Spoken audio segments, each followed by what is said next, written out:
こんやな. Hello, hello. Hey Taka, hey Robin. Oh wait, hang on. Is my... I think my reverb's still on from last time. Give me a second. Reverb. Or maybe I should just leave it on. Ace Attorney with reverb tonight.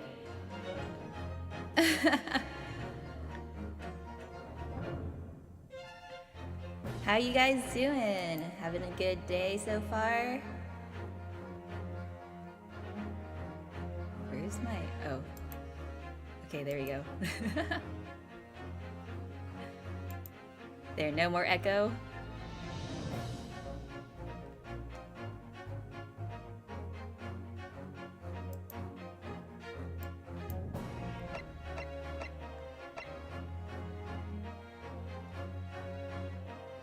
Is this a court or a theater? It's a court, but it's like an old-timey court because this is a Great Ace Attorney, and that takes place in like old-timey Japan. I don't actually know what year though, but it's like before they had photographs apparently. Yeah, the Japanese Supreme Court. Hey, Wonder. Oh, good luck with your exam. Good luck studying. I hope I don't distract you too much.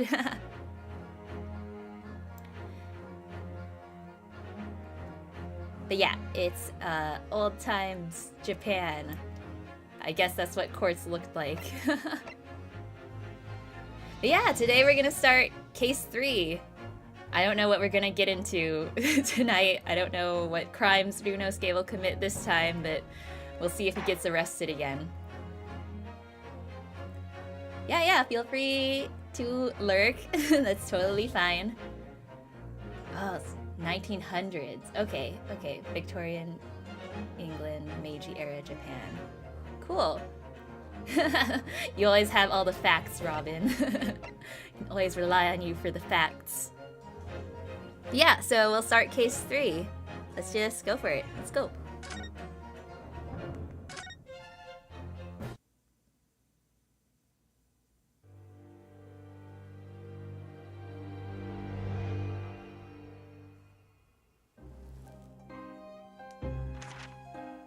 記録を読み返すと、あれは19世紀の終わり、厳しい冬のことだった。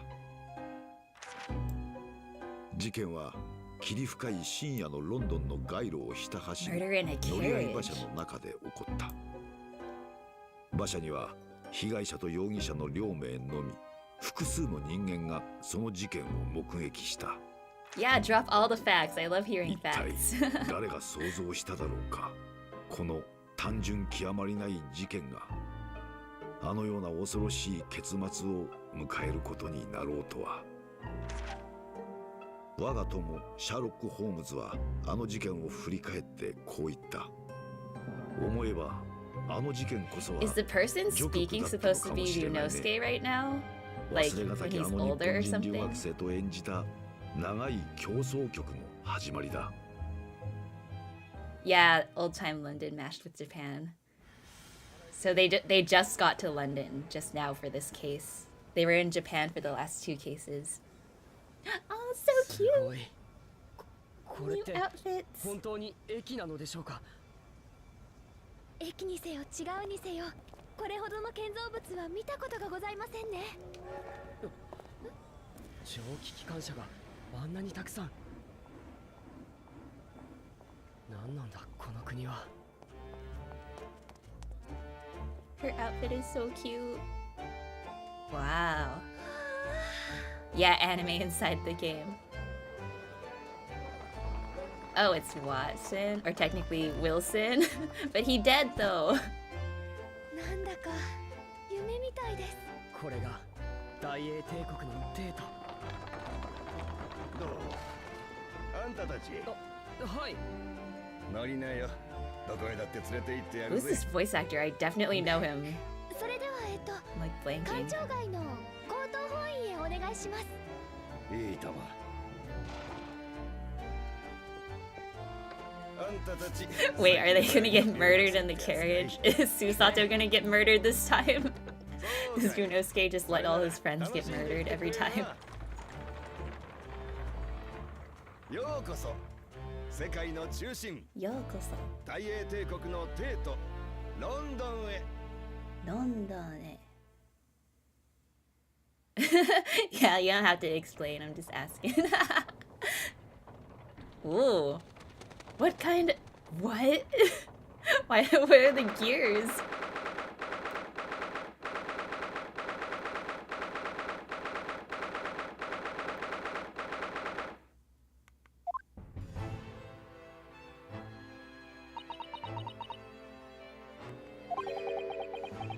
What an incredible place! It's so imposing. It's almost suffocating. This place is breathtaking. It looks like a fortress. Yeah, I guess fortress is one way to call it. Yeah, the Brits are quite fancy. There are some stone buildings like this in Japan now, of course, but they've only been built in the few short decades since we opened our borders to the outside world.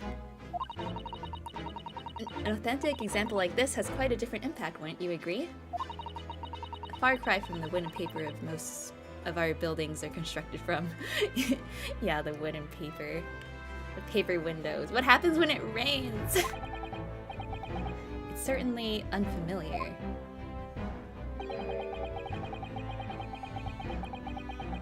Oh, hi! Hinako! Oh, you like my model? Thank you! Akko? Should I call you Akko? Is that okay? I think there's more to the differences than just construction materials. Spook generates. Hey, Jaw. That's not my official fan name. What is this place again? Yeah, that's your nickname? Okay, hi, Akko. This is the Lord Chief Justice's office, Naruhodo-san, in the Supreme Court of Great Britain. The Lord Chief Justice. It is now! We had instructions to report here at this time. If circumstances were different, we were supposed to let the Lord Chief Justice know that we had arrived from Japan with Kazuma. But Kazuma can't. No. So instead, we are here in a different capacity. As envoys to report the news of Kazuma-sama's death. Yes. And having delivered his or her message, an envoy's... Wait, is it envoy or envoy? Duty is done. I don't know English. So we'd have to return to Japan. If we want to remain here in Great Britain, I have to take Kazuma's place as the law student selected for the study tour. Yes, which means you need the requisite qualifications as a lawyer. Which is what I've been studying for. Here in Great Britain, it is the Lord Chief Justice who appoints lawyers. So that's the second reason why we're here, to have you officially recognized as a lawyer. In the English version, they use Japanese people who live in Britain to give them more authenticity. Oh. Yeah, that makes sense. The British English. It's the only way that we'll be able to remain here in London. I hope I'm up to scratch. Knowing Ryunosuke, he probably isn't. Oh, good morning. Sorry for keeping you. Who dat? Whoa! Who's this? He looks cool. I trust you aren't too exhausted after your long voyage from Japan? Whoa, his hair's so spiky. It seems I'm 1 hour, 12 minutes, and 47 seconds late. My apologies. It's you? Duh, that's you? Oh, no, don't mention it. We're never happier than when we're standing around with nothing much to do. How fortunate. Strong heart? So introductions. I am male. Male? Is it male? Male. He's male. He's a man. Male strong heart. Lord Chief Justice of the British Empire.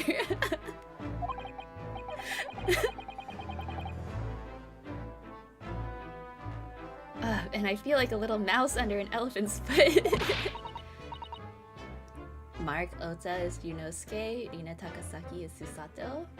Ooh, I'll have to look them up later. Come on, Mr. Naruhodo, don't be a mouse! What's wrong with mice? Tofu's right here. Oh, it's an honor to meet you, Lord Chief Justice Strongheart. I'm Yunosuke Naruhodo from the Empire of Japan. Well, Mr. Naruhodo. Whoa. Welcome to London, the capital of our glorious British Empire. Oh, Maelstrom Heart. Japanese name was Heart Vortex. That's really funny either way. Ah, yes, thank you.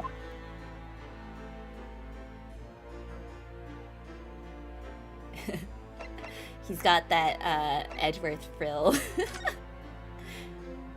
London. So, what are your impressions of our capital so far? How do you like London? Oh, help! I've been so nervous ever since I got here that I can't remember a single thing about the city. It's simply splendid, isn't it, Mr. Naruhodo? Tons of stabbings and acid attacks, no! We had a wonderful view of some of London's streets from the carriage on the way here from the station. Everything is so impressive and grand. I must say I'm almost lost for words. I'm glad to hear you like it. The city boasts tramways, piped water, and gas, even cables supplying electricity. Wow, they have electricity. We spearhead every revolutionary new technology in the world. Every visitor to London is astounded. Oh yes, astounded is the word. Thanks for saving me there, Susato-san. And everyone seems so jolly and full of vigor. Yes. There's much excitement about the upcoming great exhibition we will be hosting here in London. Great exhibition? Oh, he has a cane. Oh my. Cultural and technological achievements from around the globe are to be exhibited here in our great city. It will be the greatest spectacle of its kind in history, and will make Paris's World Fair look like a toy shop. Gosh, I can hardly imagine how magnificent it's going to be. Great Britain's capital city is nothing but magnificent. London is the center of the modern world. Even if you do say so yourself. The sun will never set on our great empire.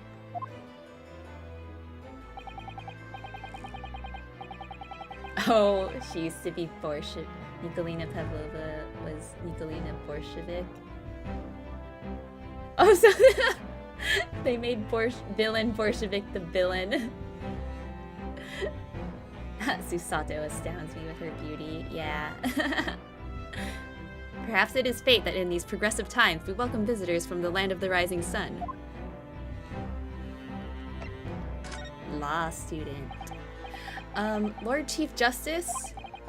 I think you were expecting a student of law for this study tour, weren't you? Absolutely.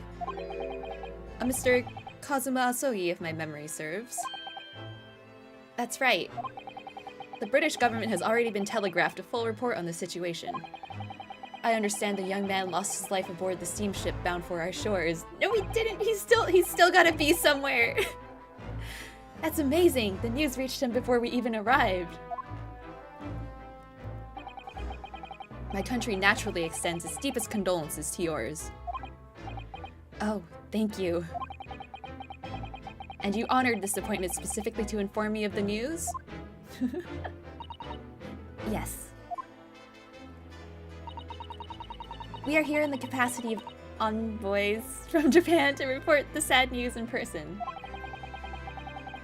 Oh yeah, Pavlov. The conditioning. I had a feeling that's what that was. They tell me you Japanese are a people of protocol and courtesy, and I see that it's true. And it is with some regret that I must inform you that the death of the young lawyer means the study tour arrangement can no longer proceed. If you would just hear us out, Lord Strongheart.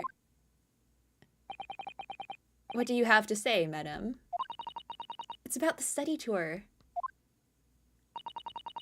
Mr. Naruhodo here would like to make a proposal. Would he now? Well, Mr. Naruhodo? This is it then, the moment of truth.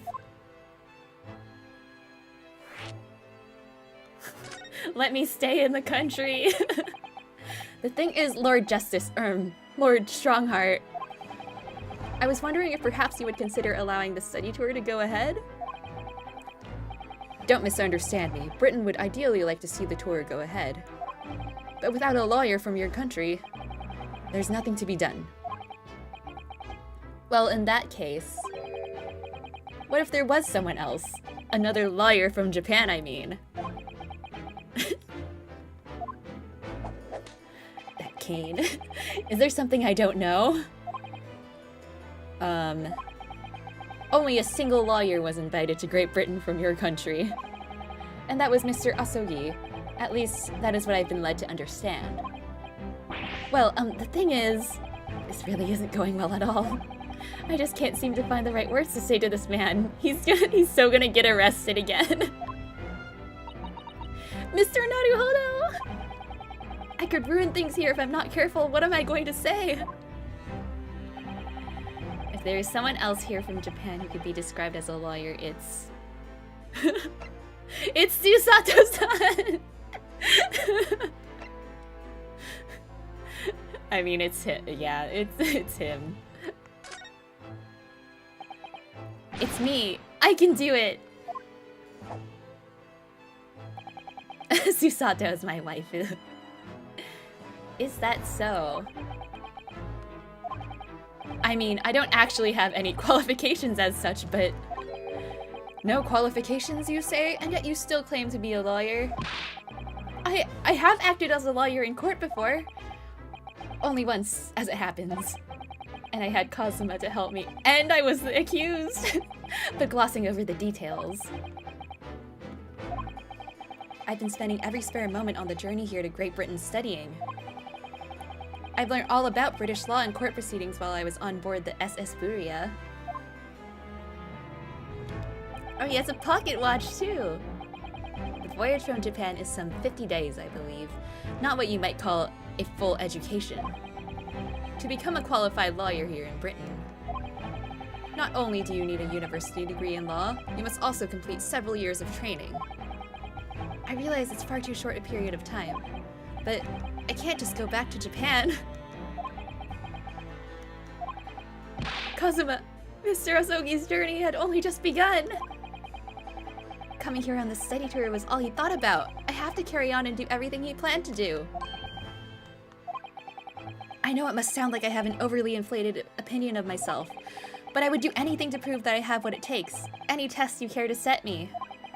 Just one chance. That's all I'm asking for. Please. 31 seconds. He was timing me. Sorry. Your opening statement there, Mr. Naruhodo, it was 31 seconds long. Not too brief, not too protracted. A perfectly judged appeal, I would say. Which is a skill that would stand you in good stead as a lawyer. Oh, thanks. So, you're willing to put those words to trial, are you? Well, I'm all for entertainment. Huh? But let me ask you one thing first, sir. Yes? You say you intend to do everything Mr. Asogi planned to do. Are you firmly set on that path? Well, yes, that's my intention. I see. Am I imagining things? Or did his expression just alter a fraction there all of a sudden? Ooh. Very well. You have your wish. I'll give you a chance. Yay! A test to become a specially certified lawyer. Whether you pass or fail is entirely down to you. Really? Oh no, there's a test! I have to take a test! I don't want to take a test in a game. So what form will the test take exactly? Tell me, Mr. Naruhodo, what do you consider the role of a lawyer to be? Well, defending people, of course. Well said. So let's have you defend someone. Oh boy, okay. Huh? Your timing is perfect, in fact. There's an apt trial about to begin later today. Today?! No advocate has been appointed for the defense as yet, so this will be welcome news. Today? Straight away? If you manage to secure a verdict of not guilty, you'll have passed my test. What could be simpler? How do I get myself into these situations? Well, at least he's not arrested this time. At least Ryunosuke didn't get arrested. Well, could I ask, what sort of trial is it, Lord Strongheart? Yes, good question. I remember.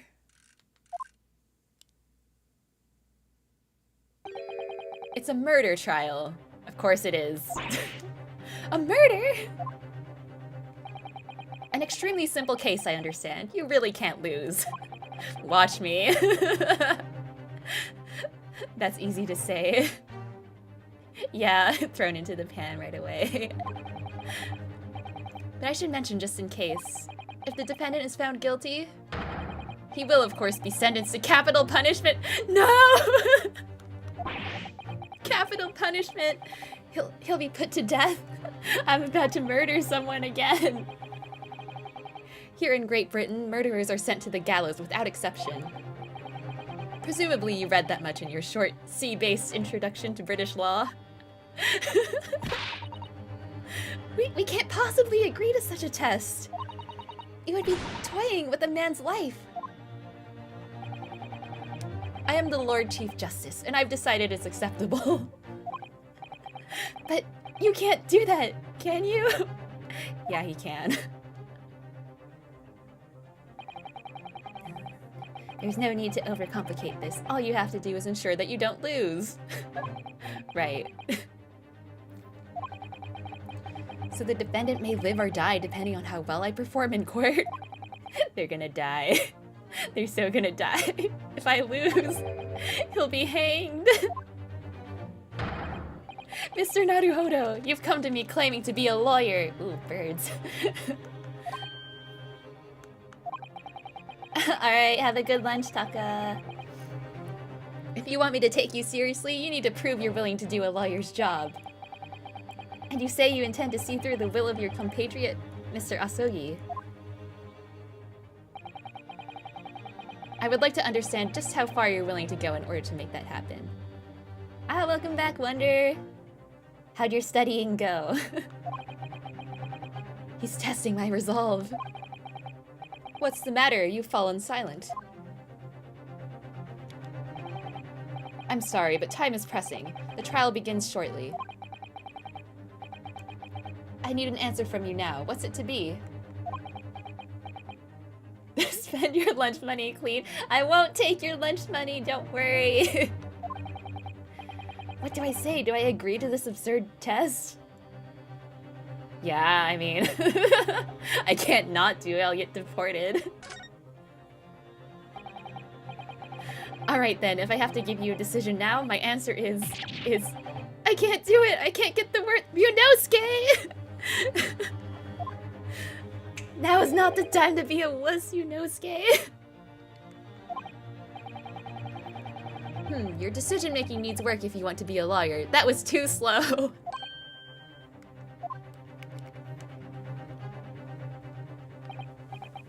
So it's as I suspected, is it? Sorry? You have noble intentions, but lack the resolve to see them through. No, it's not. I pressed yes. It's Ryunosuke's fault. The test is canceled. Thank you for stopping by. No! Go and acquire your ticket for passage back to the east tomorrow. This conversation is over. Damn it, Yunosuke! Yes, Lord Yunosuke! Oh, what? Oh, I accidentally pressed R. Thank you for offering me a chance. Mr. Naruhodo. Wait, I pressed yes though, didn't I? I pressed I'll do it. I'm sorry, Miss Susato. What could I do? It's alright, I understand. You do? It's not an easy decision to choose whether to defend a man in these circumstances. But resolve has absolutely nothing to do with it. No, I pressed yes! I know I did! What are you trying to say, madam? I think what Miss Susato means is that no matter how badly I'd like to be recognized as a lawyer and stay here in Great Britain, to risk another man's life by treating his one and only chance at a trial so trivially would be utterly unforgivable. And I feel exactly the same way. Okay. I guess that makes sense. I'm sure the defendant won't see this trial as a test, as some kind of experiment. He's about to cane me, no! A lawyer may fight for his clients in court day after day. But for each one of those clients, the particular day they stand in the dock may be the only chance they have to fight to prove their innocence. No, I was wrong. I'm not qualified to do that job yet. I'm sorry for wasting your precious time, Lord Chief Justice. Aww. Wait, Mr. Naruhodo. Oh, was there something else? It's approximately 20 minutes by carriage to the Old Bailey from here. If you leave immediately, you should still be there in time. But I just said that I was quite serious in what I told you. The defendant in this case has literally no one to advocate for him. What? At this point, he can't hope to find someone to represent him. The trial will begin without a defense. And if that happens, there's only one possible outcome. He will receive the most severe sentence the judge can pass down. But that's awful! But that is the truth. Why does it have to be like this? Please don't expect an answer to every question. Wow, okay. The cold, hard truth of the matter is that there is only one person now with a chance to save this man from a very miserable end. And that is you. I'm really his only hope? Yeah, where's Sholmes when we need him? Where'd he go? So, what do you say now, madam? Me? What do you mean, Lord Strongheart? You said it wasn't an easy decision to choose whether to defend a man in these circumstances, and I agree. But in my estimation, it is purely and simply a matter of resolve. Oh. Our time is up here. I have a meeting to attend. I must leave in 2 minutes and 16 seconds. So, venture into our great city and enjoy yourselves. Okay. There he goes. Where'd he go? Like out the window? Did he follow the birds? The Old Bailey. If we're going to do this, Mr. Naruhodo, we must leave at once. Alright. Or should I talk to her first? Oh, she's about to Susato take down me again. Miss Susato, can I just ask you something? Careful! From this position, I can perform a Susato takedown in an instant! I know. Mr. Naruhodo, you heard Lord Strongheart. The trial starts imminently. Okay, I just need to leave. Okay.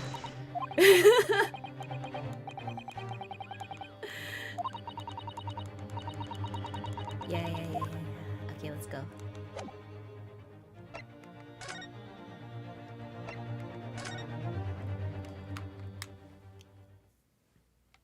She's always ready to attack me.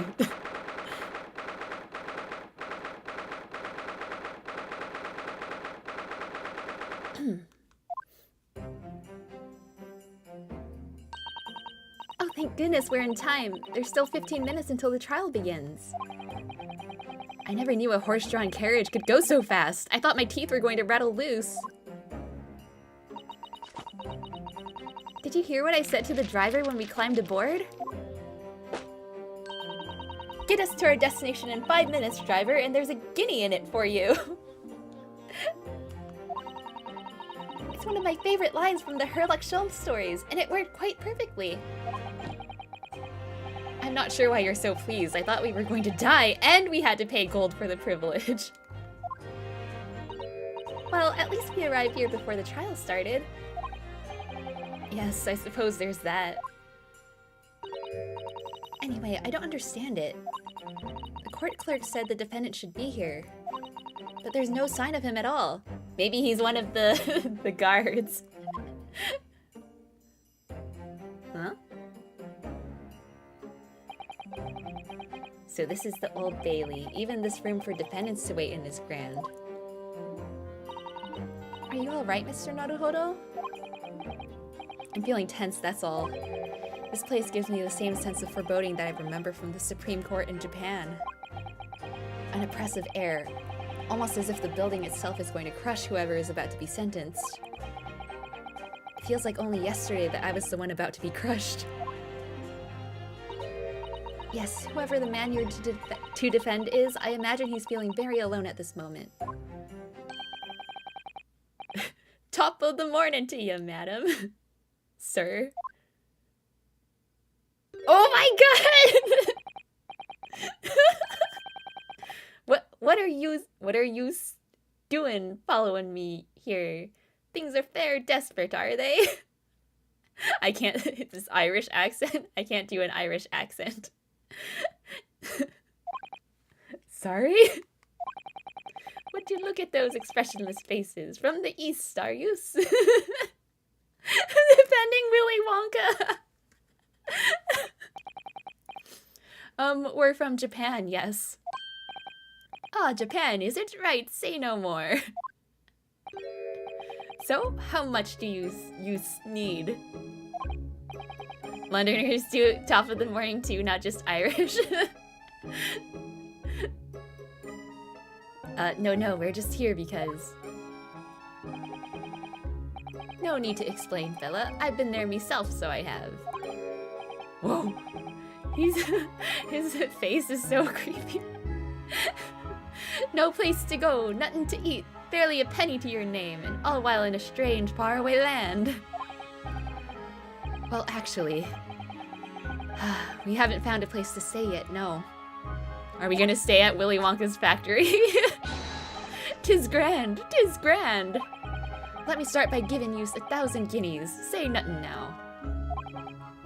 Ha, 1,000 guineas? Please, Miss Susato, you don't have to shout. But 1,000 guineas is enough to build an entire mansion in the most prestigious area of Tokyo. What? Man, this guy's rich. Can't he afford a better lawyer? 'Tis nothing to me at all. I like to ensure I have sufficient funds to weather a rainy day, you see. Pay me with candy. I have enough wealth to buy the city of London 2 or 3 times over.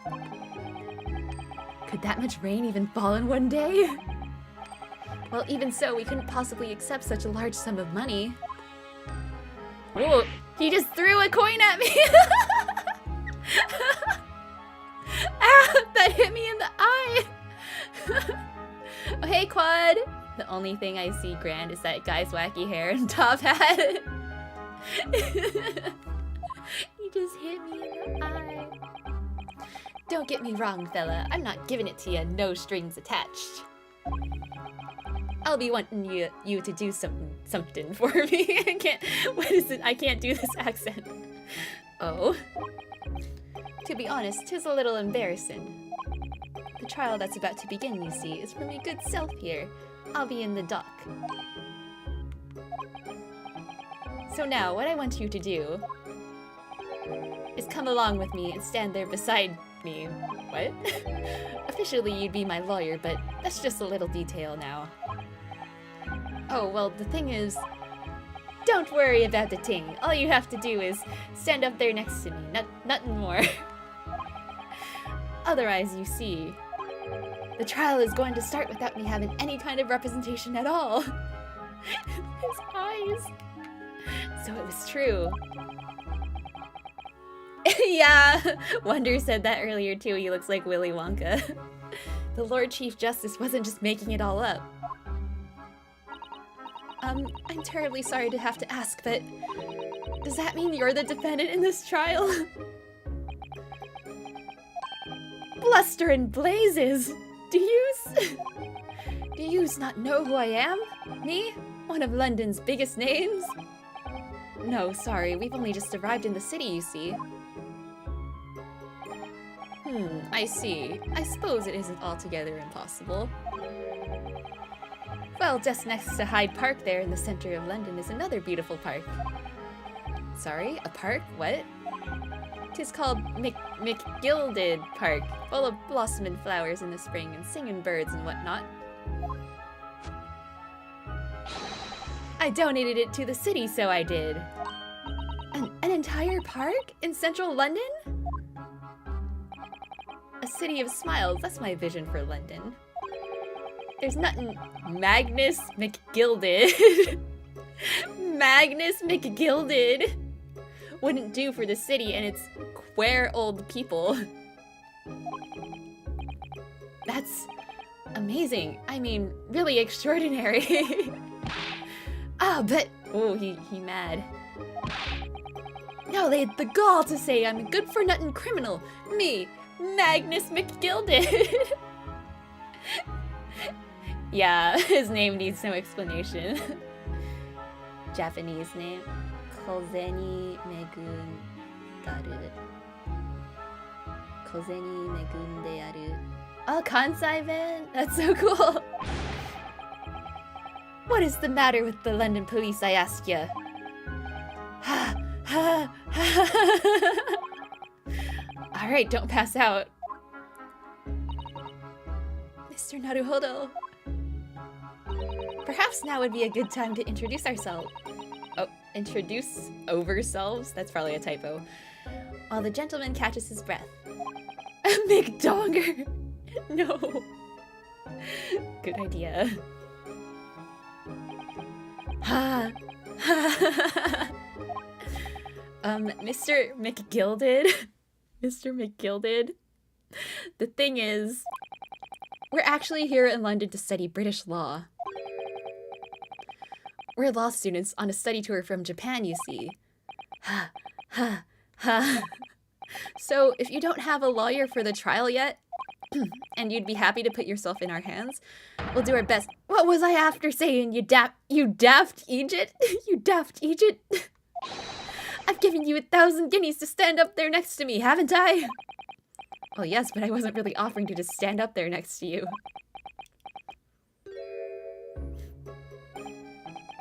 Oh, I think I see what's going on here. Sorry? I know what you're thinking.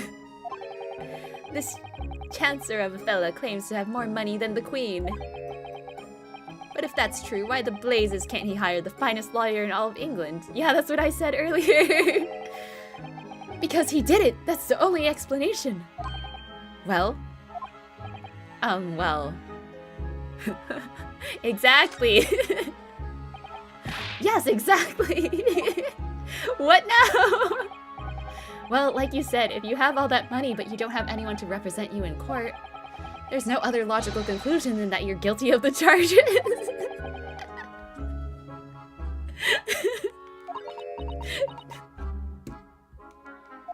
Did I choose the wrong thing? I just wanted to see what he would say. Well, you call a spade in the East, so you do. Oh, I'm sorry, I didn't mean any offense. I still can't express myself very well in English, you see. And I'm never sure what's acceptable to say and what isn't, so... Is that so? Because you sounded fluent enough when you were telling me what a blackguard I must be. I'm terribly sorry. Wahahaha! Look at this laugh. Is he gonna do it again? Aw, he won't do it again. I can't say that I blame you for thinking it, fella. It is a little strange, to be honest.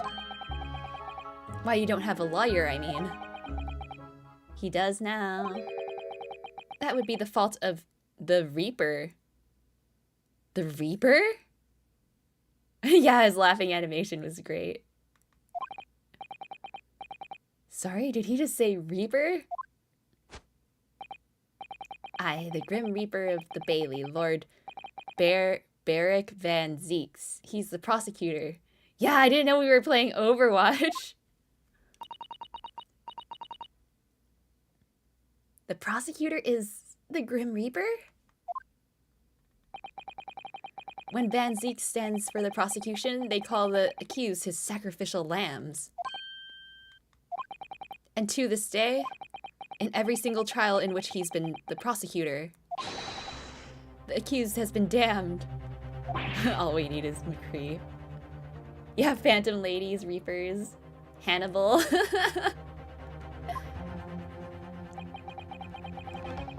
So it's reached the desperate situation where there's no one willing to stand in defense against the fella at all.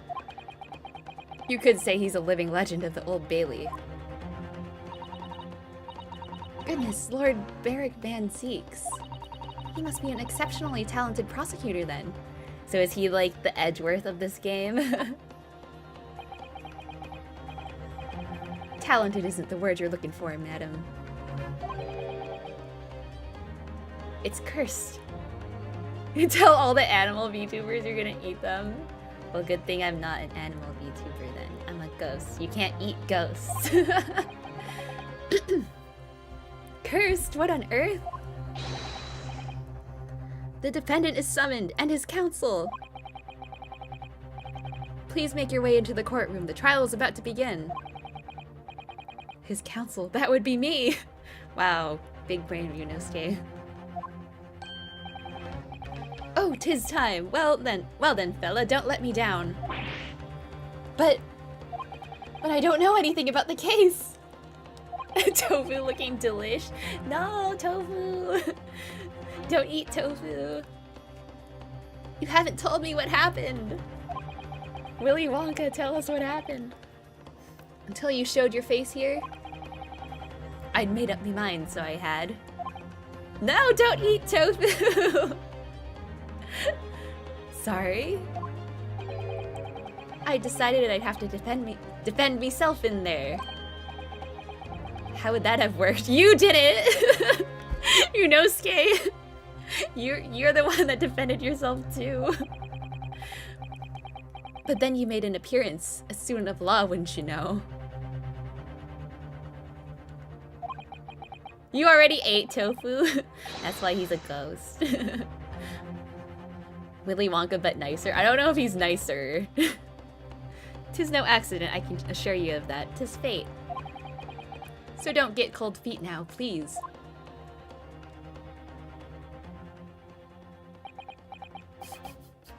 This man's gonna die. I literally know nothing about the case or about this man who stands accused. In fact, the only thing I do know is that I can't just turn my back on him.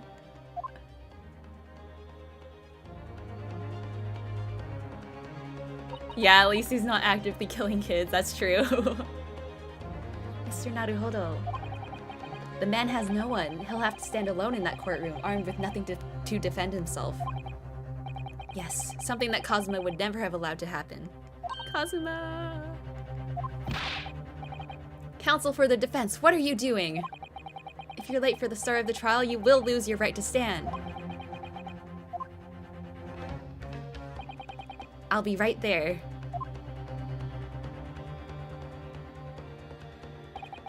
Alright, we're back in the courtroom. My first trial in a British court. I hope you're watching over me, Kazuma. Kazuma! Because I have no idea how I'm going to manage this. I have no idea either. Ooh. What? Fire? Old Bailey courtroom. Whoa! There's so many people! So this is the highest court in Great Britain, the Old Bailey. You should have made him pay more. The centuries of history in this place is palpable, isn't it? It's so different to the Supreme Court in Japan. It feels both imposing and serene at the same time. The atmosphere almost makes words redundant. Whatever the country, determining a person's guilt or innocence is always a solemn affair. Wow, we're getting all kinds of like different camera angles in this room now. May I say something, Mr. Naruhodo? Oh, yes, what? Oh, look, he has Kazuma's sword, I just noticed. Your eyes look ready to pop out of your head again. I love his eye darts, they're so funny. I know, but I just can't help it. Whoa! Whoa, Santa? The judge is Santa! In the name of Her Majesty the Queen, I hereby declare this court to be in session. We are here today to determine the guilt or innocence of Mr. Magnus McGilded. I now call upon the counsels for the prosecution and defense to declare their willingness to proceed. Wow, he looks cool and scary. The prosecution is fully prepared. That must be the Reaper of the Bailey. You can get Cole as punishment.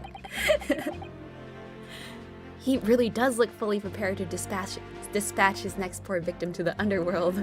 Why has he gotta hold his cape like that? Counsel for the defense, you appear to be Eastern. Do you speak English? Wow, Santa. Huh? Oh, yes, of course, sorry.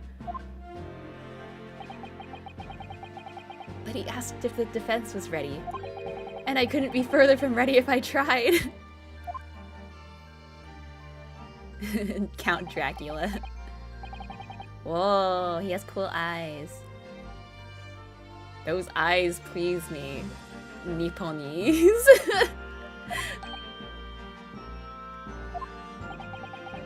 They shroud your fear, your doubt, your trepidation. English, motherfucker, do you speak it? They ran wild, clinging to some phantom notion of courage. Yeah, is this a new boyfriend? New boyfriend candidate? The quintessential look of a sacrificial lamb. Oh, a cold shiver just ran down my spine all the way to the tips of my toes. Ooh, a shiver. Ooh, Ryunosuke. Now, Mr. McGilded. Yes, my lord? You stand accused of murder, a capital offense. You could be sent to the gallows if found guilty. No, Santa, don't send him to the gallows. Are you quite sure you wish to entrust your defense to this foreigner? As I've always said, my lord, 'tis a grand thing to give opportunities to the young. Even if the fellow is a student from some little island off at the Far East.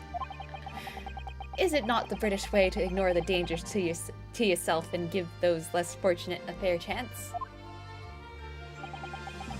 I'd like to think that acts of chivalry do the great British Empire proud. Whoa, camera! 5,000 pounds to the government the other day. Mother, please, may we go and play in McGilded Park?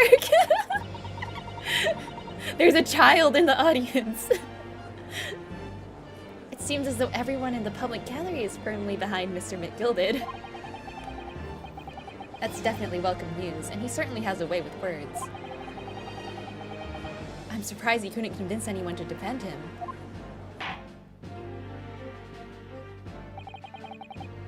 Eloquently put, Mr. McGilded, and most laudable sentiments. Now, ladies and gentlemen of the jury, I'm sure I need hardly remind you that you 6 members of the public have been selected for your impartiality. Are you ready to proceed? Wow, look at all these. They all look so different. Look at that guy's eyes! Second from the right. He has like little beady dot eyes. Yes, my lord. If the task is to send rotters to the gallows where they belong, I'm more than ready. Cute girl. At the manor, his lordship always says we should dispose of rubbish promptly. Naturally, I agree. Knife guy. You shouldn't have a knife in the courtroom. Ha! Any criminals here will soon be wishing they'd never set eyes on me. Typewriter lady. Oh, she didn't say anything. Oh. I feel a chill. Oh, don't mind me, my dears. I'll just be getting on with my knitting. Must finish these knits for my grandson. Oh, she's so cute. What a cute little grandma. Ah, Mr. Naruhodo, those people are... The jury, yes. That's something we don't have in Japan yet. That's right. I've only ever read about it. But here in Great Britain, the court's final verdict depends on the opinions of these 6 jurors. The judge passes sentence according to the law, but the jurors determine guilt based on common sense. So the defendant is ultimately judged from 2 completely different points of view. But how exactly do the jurors give their verdict? That I don't know, but I'm sure it'll become clear as the trial progresses. So optimistic. Yes. Prosecutor Van Zeeks, my lord. It's been a number of years since we've seen you here in the courtroom. I thought you'd renounced your fame. I'm known as the Reaper of the Bailey, my lord. Infamy rather than fame, I would say. But yes, 5 years have passed since I last spread my wings in this capacity. So what brings you back? Is there some change of circumstance of which the court should be aware?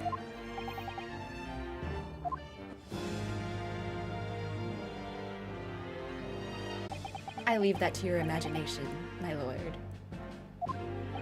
Okay, but like... he's low-key pretty hot, though. So the Reaper has been out of action for 5 years. Why did he have to choose today of all days to make a comeback?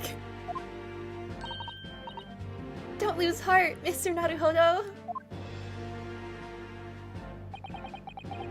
As you wish, sir. The court nevertheless welcomes your return. Now then, opening statements, I think. A summary of the case, if you please. Certainly, my lord. As your lordship is aware, this is a case of overwhelming simplicity. We must be the only ones in here who aren't aware. Oh. The incident took place in the late evening, 3 days past. The hour was some minutes after 10. The victim was a maker of building bricks known in the community as Thrice-Fired Mason. The Reaper guy reminds you of Inspector. Cool on the outside, but look deep and he's an absolute smart goofball. I want to see him be a goofball. That sounds funny. He was hoping for Kazuma, but will settle for Yunosuke. Yeah, when he starts panicking, that'll be great. Sorry, thrice? He was a very accomplished craftsman. The bricks he fired were said to be almost indestructible. Oh no! The victim's corpse was discovered in an omnibus in service on the streets of London at the time. A dagger that had been thrust into the victim's abdomen is believed to be the ultimate cause of death. Here's the autopsy report from the investigating medical officer at Scotland Yard. Thank you, counsel. I shall accept that and the photograph as evidence. Yay, evidence.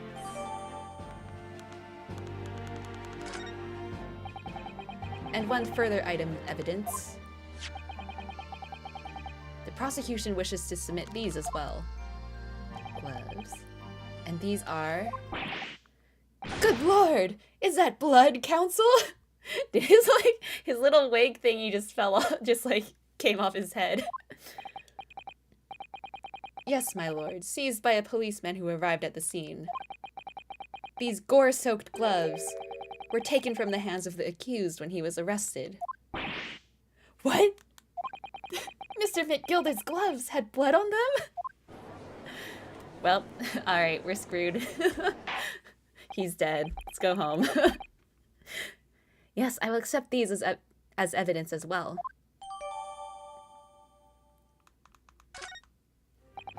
How did I get into this? I'm backed into a corner before I've even started. Continuing. According to the driver of the omnibus, there were only 2 passengers traveling inside his vehicle at the time.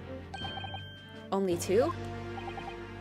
Obviously, one of those passengers was the deceased brickmaker, Mr. Mason. The other was the accused, Magnus McGilded. Whoa, look at how, I like how he points. Look at this pose. It's so, like his hand, tilted down a little bit. Wow. He's like a model. Indestructible bricks. Yeah. Brick reinforced with steel.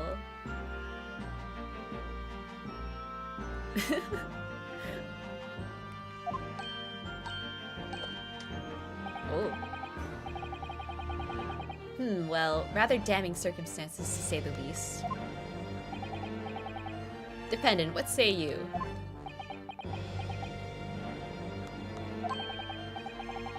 Well, of course I have no recollection of such a thing. Mr. McGilded! To be sure, I rode the omnibus that evening. But whenever I'm in a carriage, I'm taken with a fierce tiredness, and I always succumb to it. Are you claiming to have been asleep? 'Tis the motion of the carriage, my lord, lilting so it is, and when I opened my eyes again, 'twas a desperate sight before me, the body of a man I'd never laid eyes on before in me life. Yeah, he just can't bother to point with an outstretched arm.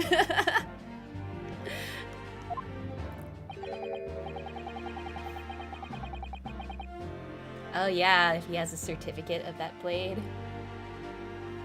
I don't know, maybe back then I don't know if they had such good record keeping. Now I ask yous, what good-hearted soul wouldn't rush to help a fella bleeding from his stomach?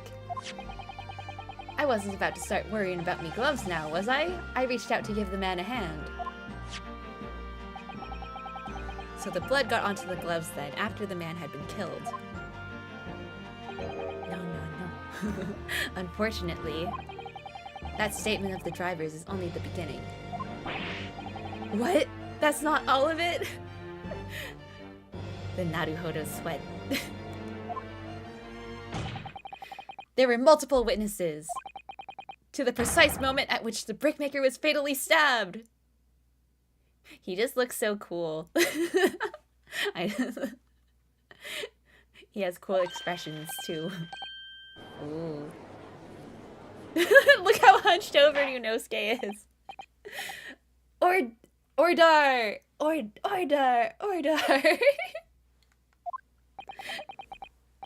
He threw a coin at him and he died. Yeah, maybe.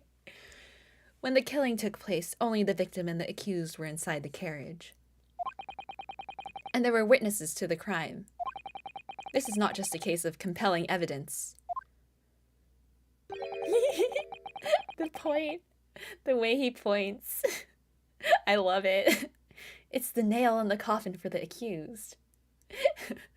I like him.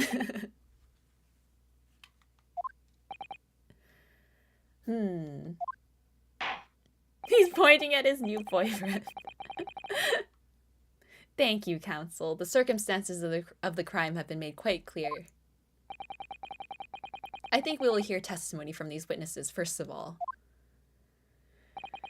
Your wish is my command. Ooh. He's so edgy. The boyfriend is the judge? No. Santa. Witnesses, your names and occupations. Oh no, he's so cold. Beppo? My name is, well, everyone calls me Beppo. I drive an omnibus in the East End. Bruce Fairplay. I'm a banker in the city. My name's First. Lady First. Lady First. I make hats for gents.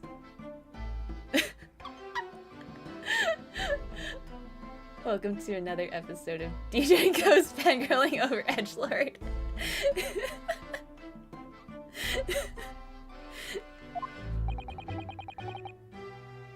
Let's begin by confirming the facts. 3 days ago, at a short time after 10 o'clock in the evening, all of you present in the stand were in an omnibus and witness to the aforementioned incident. Is that correct? Yes, sir. Oh no, he's so cold. Oh no.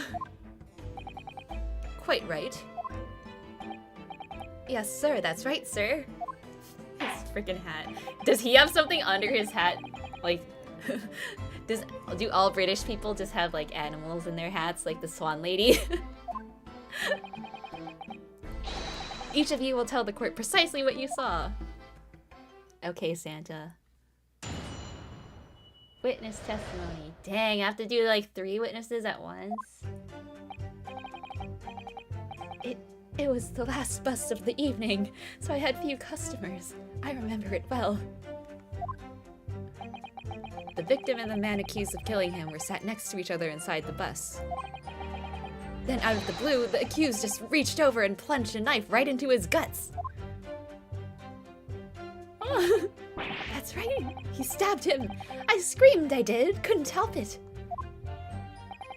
As soon as I heard the scream, I stopped my bus, and then I saw it too. He has a whip.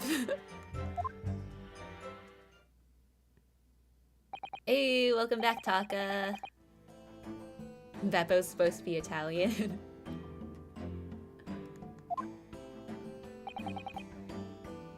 Exactly, my lord. These men witnessed the incident in the omnibus with their own eyes. I'd like to ask a question, if I may. Yes, counsel? Well, this testimony makes absolutely no sense to me whatsoever. Oh yeah, I did have 3 witnesses in the first case, but I feel like, or I guess, yeah, like the Curio guy and Nosa. It was like two of them at once, right? It wasn't like all 3 at the same time. Why not? Well, the incident took place inside a moving carriage, didn't it? As has been clearly stated from the outset, yes. Well, in that case... He's not doing his little nervous table slam anymore. He can do a full-on table slam. First try. How could those 2 witnesses possibly have seen what happened? Oh yeah, Hosonaga was there. There's no way they could have seen the inside of the moving carriage. Wait, what? I missed. I kind of wasn't paying attention. The incident took place inside a moving carriage. How could...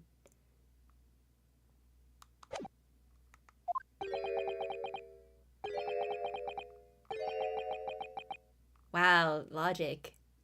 Ryunosuke used logic. How quaint. I'd read that civilization in the Eastern Island nations was a good century behind our own. Rude! But you're here in London yourself. Are you really so ignorant about our omnibuses? Huh? Tell me, my Nipponese friend, have you even traveled in an omnibus? Well, no. We, only arrived in London this morning. No matter. I've arranged for us all to see for ourselves, the actual scene of the crime, that is.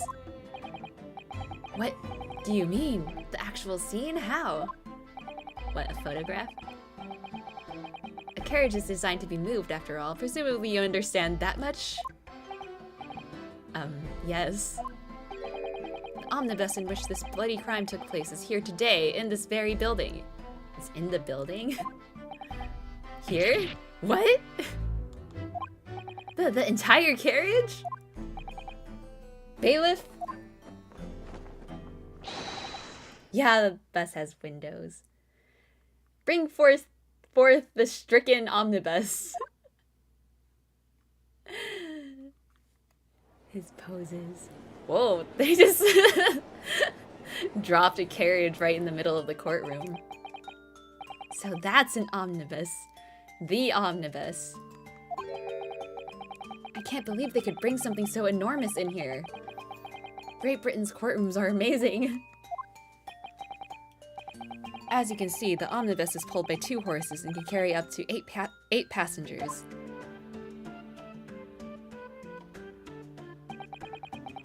Four passengers seated inside in the enclosed cabin, and another 4 on the rooftop deck above. 4. Every Londoner knows that the best views of the city's architecture and sights are to be had from the top of an omnibus. And I should point out to our foreign guests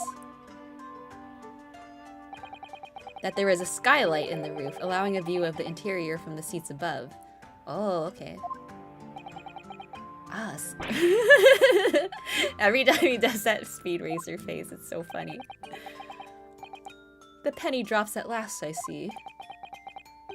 These 2 gentlemen were occupying the rooftop seats on this omnibus when the murder took place. That is how they came to witness the grim incident.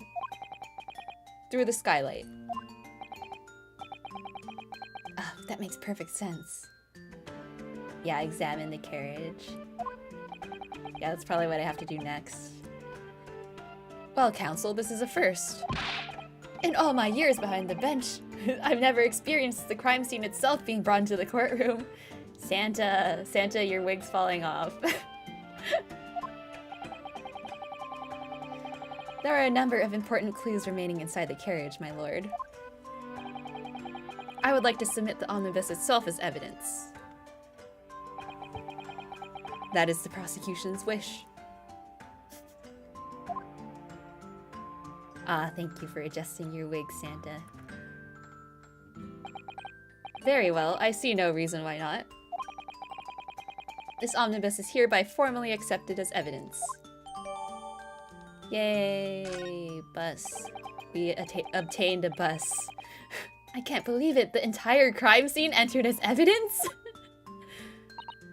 Yes, Great Britain is simply extraordinary. I could help myself a lot by giving that omnibus a thorough examination, seeing as it's here. Yeah, let's do it. Let me examine. Let us continue with proceedings then. Your cross-examination, counsel. No, I want to examine the bus or the carriage. Pray don't expect this Nipponese stray to understand the intricacies of a British court's cross-examination rights. Rude! Deep breath, Ryunosuke, deep breath. Alright, my first cross-examination in a British court. Ah! Focus, Ryunosuke, focus!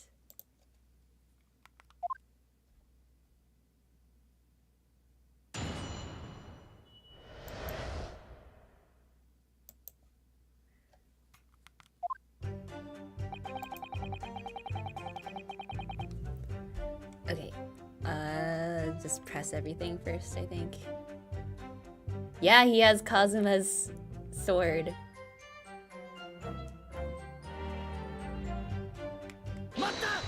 Mata! Yes, Yes, I think it was sometime after 10, wasn't it? Oh, yes, sir. That's right, sir. Yes, ever so cold it was, sir. Freezing, in fact. Oh, I forgot. Okay, I have to look at everyone. And you had 4 passengers on board at the time, is that correct? Yes, that's right, sir. Not all traveling in the same parts of the bus, of course. Though, no. And there were no other passengers when the incident took place? No one alighted, for example? You're quite right with that, sir. No other passengers like that, no. None. So nobody fled the scene of the crime, then? I have to say, the boss insists on it running, he does, every evening. The last bus of the day. But I do wonder sometimes if it's altogether worthwhile. Yes, sorry to say. What do you mean by that? Well, what with it being so cold and everything, and only making 20 pence on the run, you see. Yes, I spend that much at the pub on the way home, just trying to warm up again. Okay, the victim and the man accused of killing him were sat next to each other. And you saw them through the skylight in the roof of the carriage? That's right, when you sit up on the top deck, the window's right there at your feet.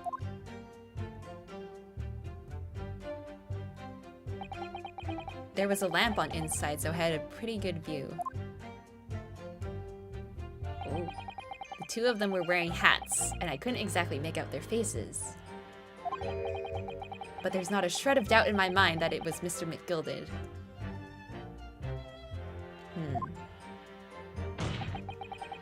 How can you be so sure?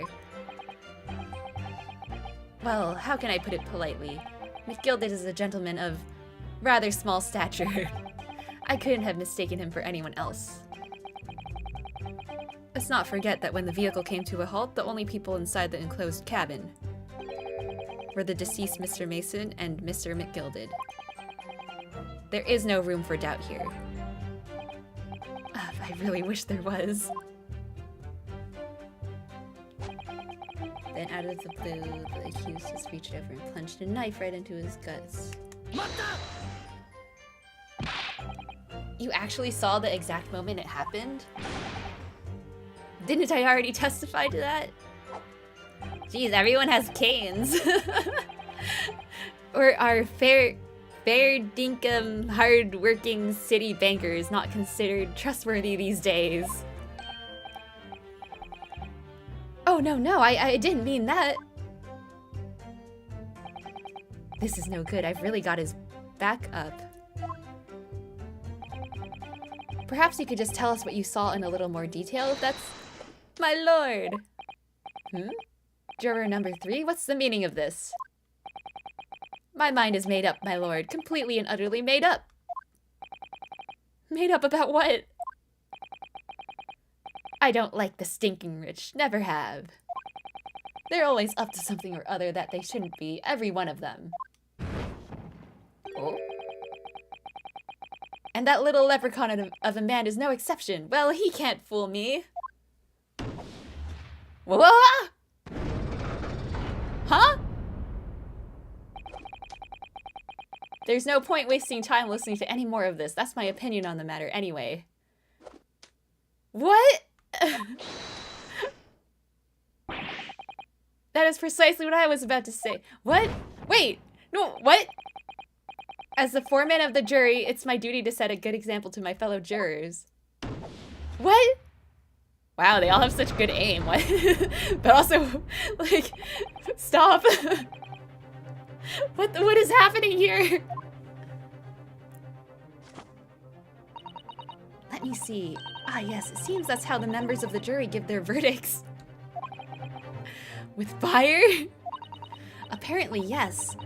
White for innocent and black for guilty.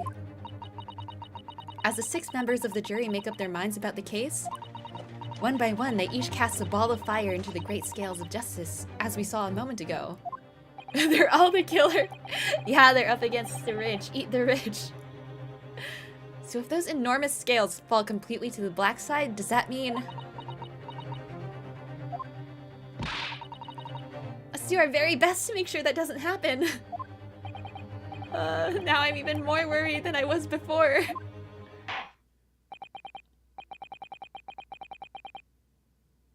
More slur words for the Japanese.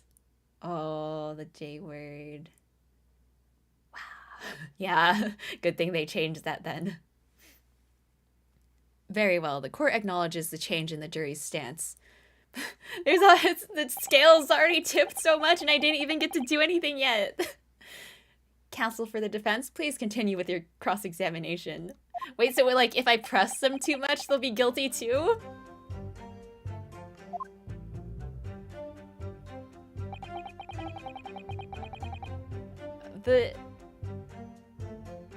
I don't know. I'll keep pressing, I guess. I don't know. He stabbed him, you say, and you were sitting up on the roof deck, were you? Yes, that's right, sir. I was up on the roof seats. I remember seeing the little gent sitting next to the fellow that was stabbed. I'd been thinking about a new hat design, you see, so I was just gazing absent-mindedly around. But then I happened to look down through the skylight. It was sticking right out from his belly, that huge great knife. A grim sight indeed. Yeah, Santa. That didn't help me at all. Yeah, I have to press them. Oh no. Oh no. The jury look like they're even more convinced my client did it than they were before. No, Grandma, you believe me, right? Grandma. That appears to have made everyone even more dubious that Mr. McGilded is telling the truth. If only we had some evidence to counter the suspicion. No, I didn't screw up. How can I have screwed up just by pressing them?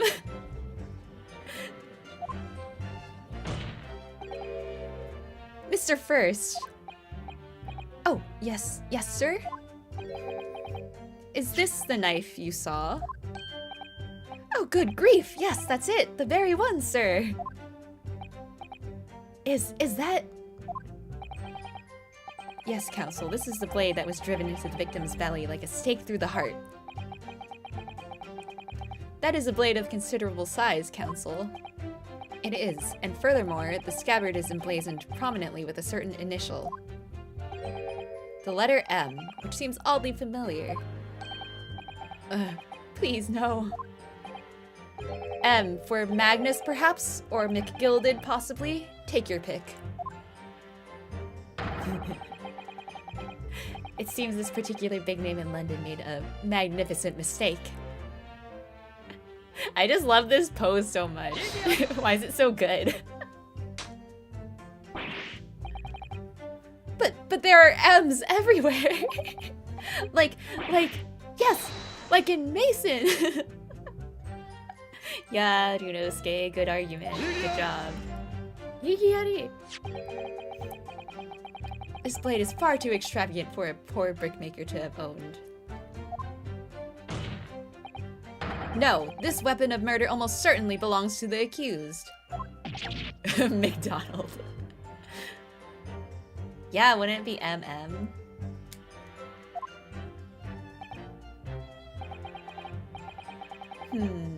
Not conclusive, but certainly compelling, counsel. Okay, we have a murder weapon. Oh no, she did. Oh, she decided to. Wait, what? Maid! My lord, if you'll forgive the interruption. Ah, juror number 2, go on. Mr. McGilded is a pillar of society and a gentleman's word should be sacrosanct. However, those of us in service know we must accept hard truths. Wait, what are you about to do? Dispose of the rubbish!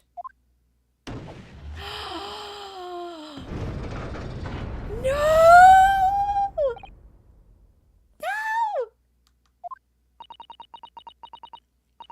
I don't wish to cause offense, but I do like to eradicate all traces of filth and grime. Hold it! Typewriter lady! I have painstakingly typed every word uttered here today and cross-referenced all the facts. As such, I am now in a position to draw the only logical conclusion. Wait! Wait! But I didn't get to do anything yet! That's already the majority. Aren't we already, like, screwed? There are only 2 left. Grandma! Yeah, Granny, back us up! Yeah, every time I press them, it makes it worse. Oh no! Nevertheless, what we need more than anything at the moment is more information. We're still very much in the dark. Yeah, so I have to press them. Yeah, I just have to keep pressing them, knowing that more sparks may well fly. Oh, hey, Pie! We mustn't give up hope that we'll uncover something that will give us a way to fight back. But... Alright, I'll keep trying. I can't give up. I just need to keep calm and listen to the witnesses' statements again.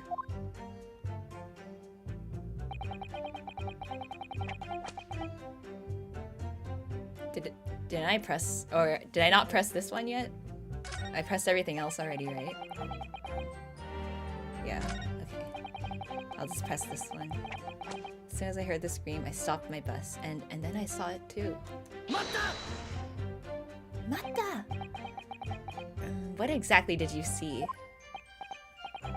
Oh, well, sir, that would be the passenger, sir. Yes, collapsed on the floor he was. And by the passenger, obviously you're referring to the victim, Mr. Mason, the brickmaker. May Santa have mercy on your soul. and then the other passenger had that knife in his hand, like this.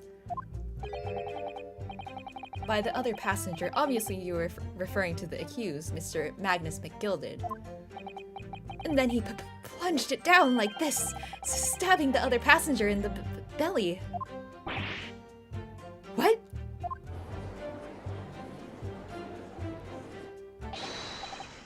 No! Granny's the only one that's gonna save us. I can see it now. My lord, I wish to speak. Yes, juror number 5. Do I take it that you too? As the master of the London Guild of Coachmen, the idea of a murder being committed in one of the city's carriages is utterly abhorrent to me. It wouldn't be right to make a decision before hearing all the facts, though, I said to myself. Yeah! No!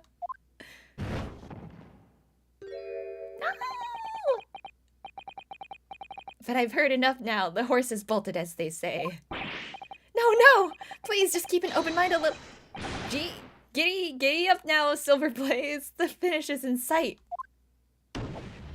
No!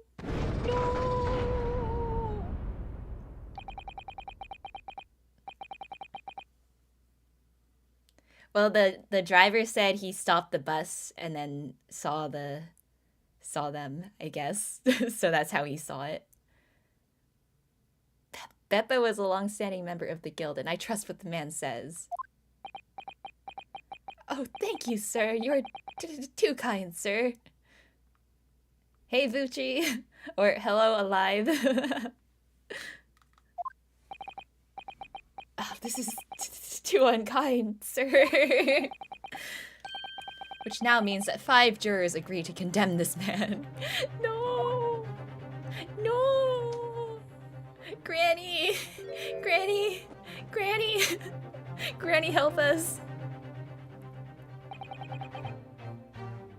Madam Juror number 6. Yes, dear, what can I do for you? You have heard the testimonies of the witnesses in the stand. Oh yes, I certainly have. Still got my hearing, you know.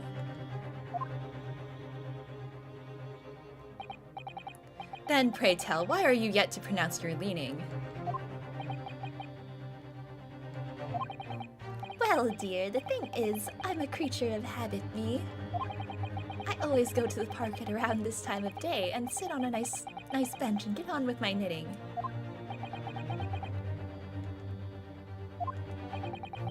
There's a lovely little park just near where I live. Gilded Park, it's called.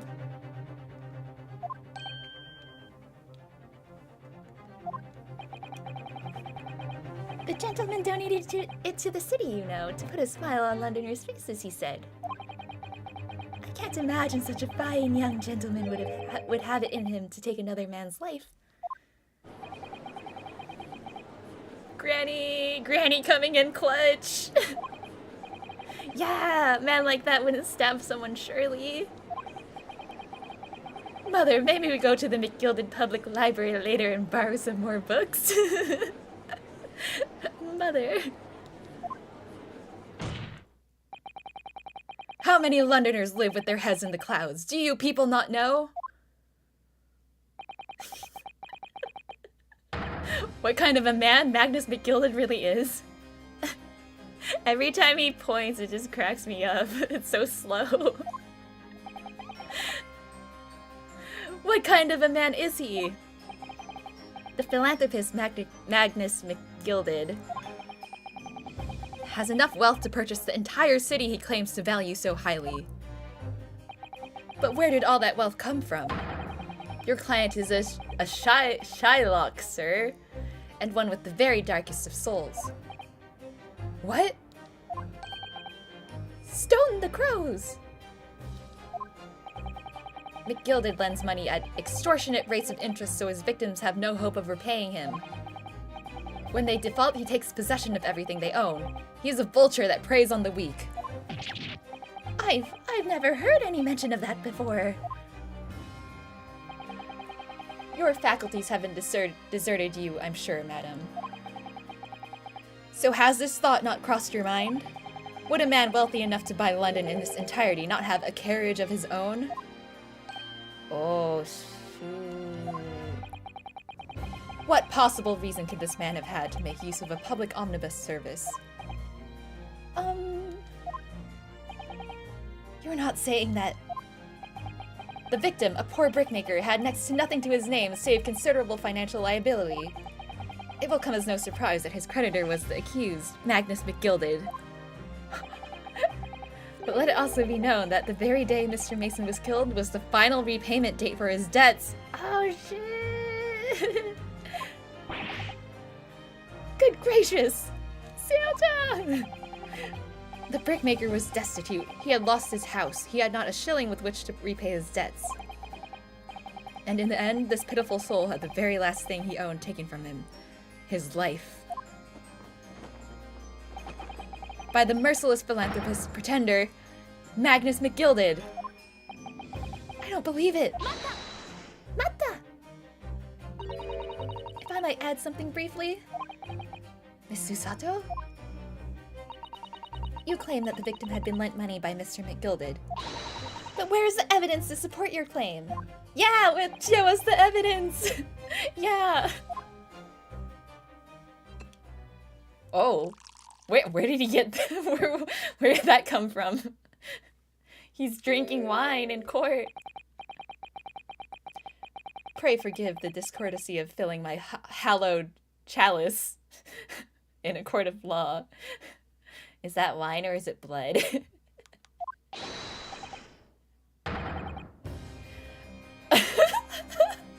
Aha! There it is! Lord Van Zeek's hallowed chalice. What?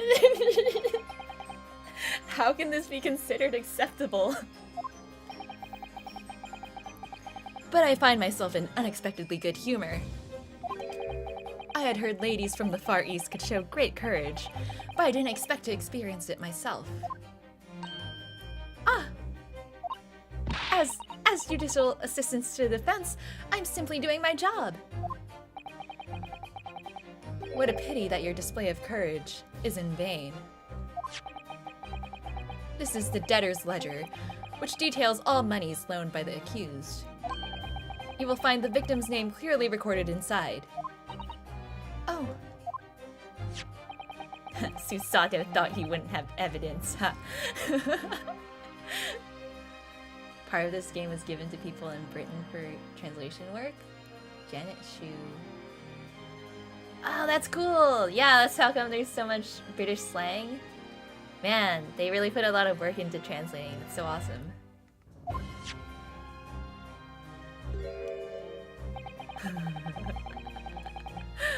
And pray forgive the discourtesy of raising my chalice in a toast to the enigmatic East at the same time.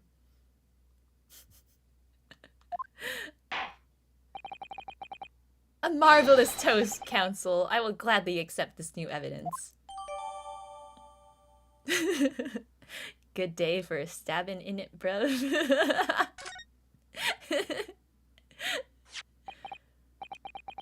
Ah, yes, 20 guineas. The victim owed a considerable sum. And the accused made quite certain he had ample recompense. Oh no! You made the granny sad! How could you? You're so mean. Well, it would seem I've had the wool pulled over my eyes. No, Granny, no! Regrettably, madam, that is the modus operandi of the accused. And it's such a pretty little park, too! What a scoundrel! No! Granny! Wait! Still. Maybe it's all for the best. Wait a minute! Let's think about this a little more before... I don't stand for nonsense! Granny, no! Grandma! Granny! I trusted you! I thought I could trust you! No! That was it, the last juror's decision.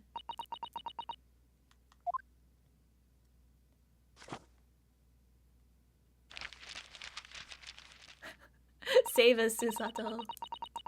According to this encyclopedia of British law, when all members of the jury have concluded that the defendant is guilty, court proceedings are suspended and the presiding judge will deliver the final verdict and sentence. That's what it says here. The final verdict. It's over already. No, I didn't even do anything. I lost. Oh. There's a footnote, though. A footnote? A footnote? However, the defense... Wait, but let her finish. Let her finish the sentence. Santa! All 6 members of the jury are now in agreement in this case. God damn it. Allow me to convey my respect for your swift and righteous decision. According to the laws of this country, I will now conclude the trial by delivering my final verdict. I trust there are no objections. Watching my gameplay is inspiring you to start it up. Yeah, you should totally play Ace Attorney! It's so fun! And also frustrating. Miss Susato, just tell me one thing. Oh, yes? Yeah, pull a sudden Ace Attorney magic hacky wacky BS. You were in the middle of saying something before. Yeah, finish your sentence. The footnote in your Encyclopedia of British Law. However, the defense? What did it say next? Oh yes, of course. One moment. When all members of the jury have concluded that the defendant is guilty, court proceedings are suspended and the presiding judge will deliver the final verdict and sentence. Then the footnote says, however, the defense has the right to demand a summation examination of the jurors at this point. Summation examination?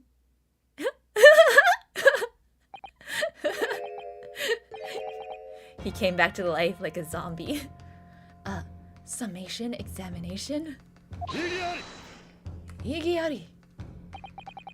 A summation examination? From which century has that tome you have there been resurrected? Ah! Judging from the binding, I would say that book is at least 50 years old. Any modern text on British law wouldn't even give such an antiquated procedure a mention. It's a relic, long forgotten, and certainly no longer practiced. So you're out of luck. Oh. Me, so me. What even is it, Miss Susato? This so-called summation examination. Oh, one moment and I'll read about it. Can Ryunosuke, like, not read?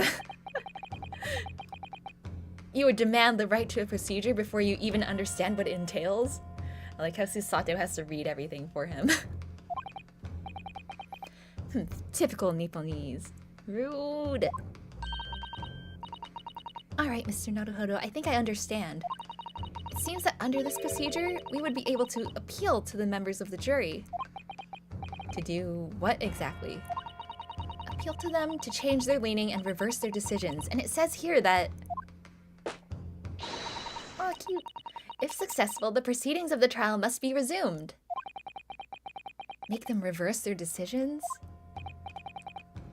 Yes, in times gone by, barristers would use a summation examination to attempt to influence the jury's decision. But that procedure became something of a formality with no practical benefit, really. So it rather fell out of use. I wonder why. What, do they, like, take the fire out of the scale? How do they get the fire back? Because it was devoid of purpose. Changing just one member of the jury's mind would be hard enough, let alone several. No self-respecting defense barrister would even assert his right to try in this day and age. Still, I don't see any mention of the procedure actually being formally revoked. We found a loophole! What are you suggesting? I'm suggesting that although it may be antiquated and largely forgotten, it isn't yet extinct. What do you think, Mr. Naruhodo? Yeah, let's do it. A summation examination, our last possible option. Do we assert our right to carry it out or admit defeat? Yeah, guys, let's admit defeat. Let's do it.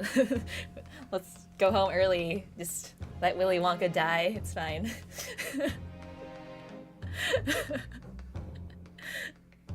Yeah, yeah.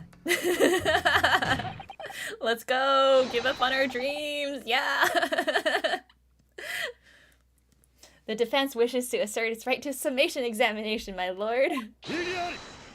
Higiari! London is the capital city of the most powerful nation on earth. We have a duty to the world to exemplify the very highest standards of judicial procedure. Summation examinations are an embarrassment that should remain buried. Igiari! But if it's our right, it's our right. I believe it could prove vital in this trial. The defense's petition is perfectly valid. Thanks, Santa. The court will proceed with the summation examination. Wow, thanks, Santa. Santa's so nice. This is madness. Foreman, are you and the remainder of the jury ready? Eh? Well, I'm not, Should have said who asked. There is no mention of this in the letter I received, you see, so... All members of the jury will be asked to explain on what grounds they have reached their decision. On what grounds? You must all justify your decisions and explain why you believe the defendant to be guilty. Well, my lord, you're rather putting us on the spot. This is most irregular. No mention was made of this before. I don't really hold with all this justifying lark.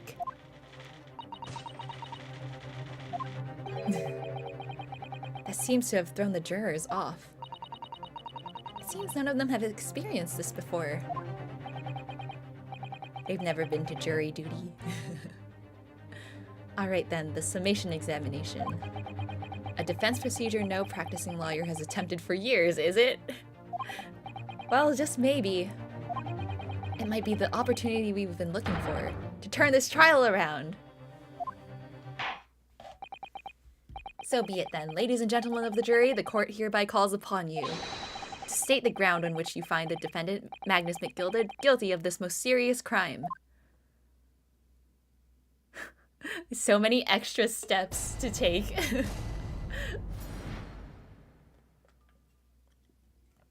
That's what happens when you put fools on jury duty.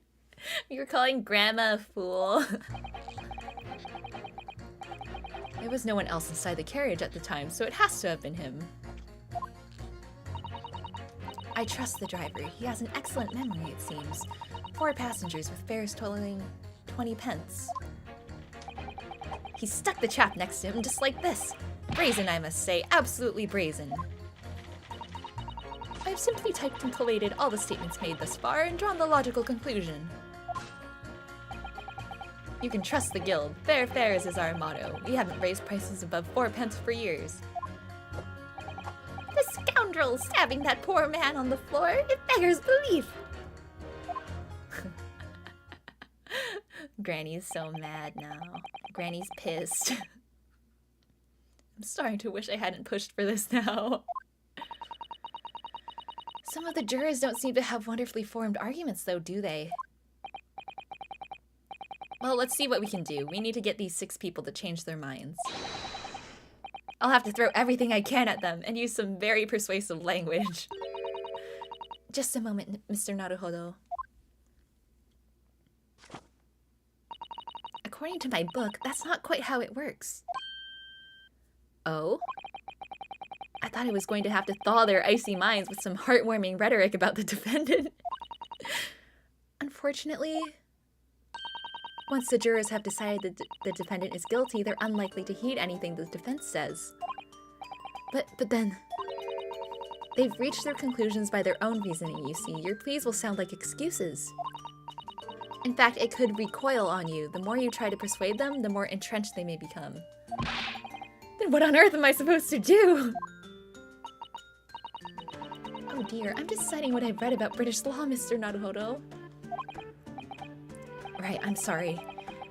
Do you have any idea how to make this work then?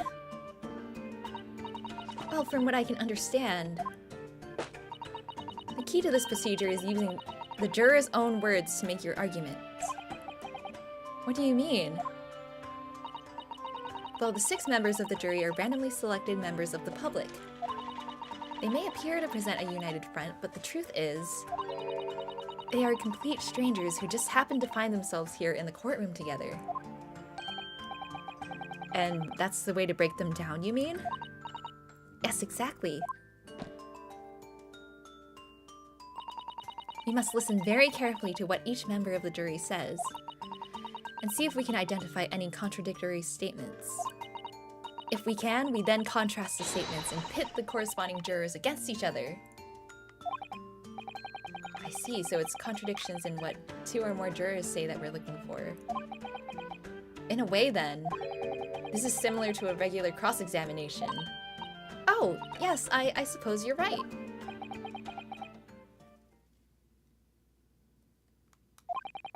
Find contradictions in their statements and pit the jurors against one another to break them down.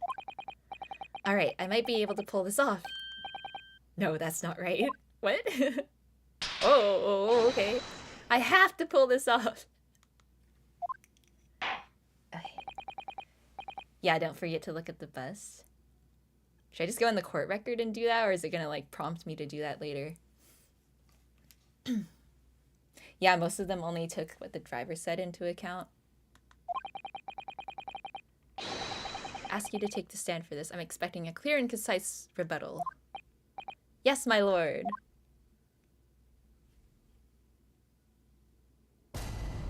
Ooh. Look at him standing in the middle. The defense's rebuttal.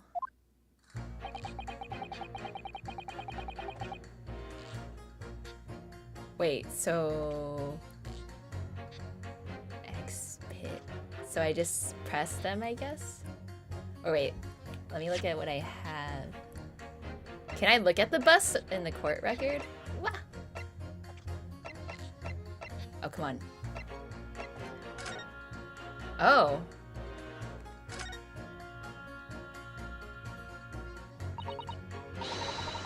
Well, let's open the door and go inside, shall we? Oh, the scene of a murder. It's horrible.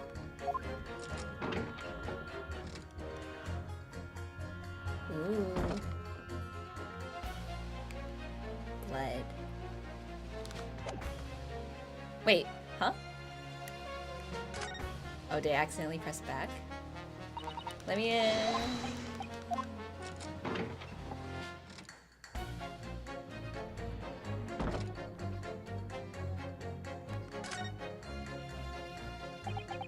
That's blood that's soaked into the seat. The victim's, obviously.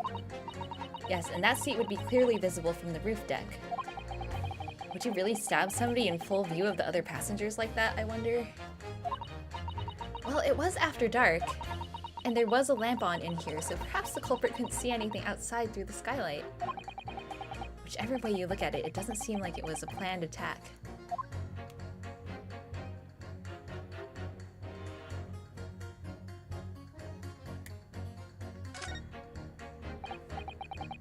Ah, that's a poster for the great exhibition that's due to start 6 months from now.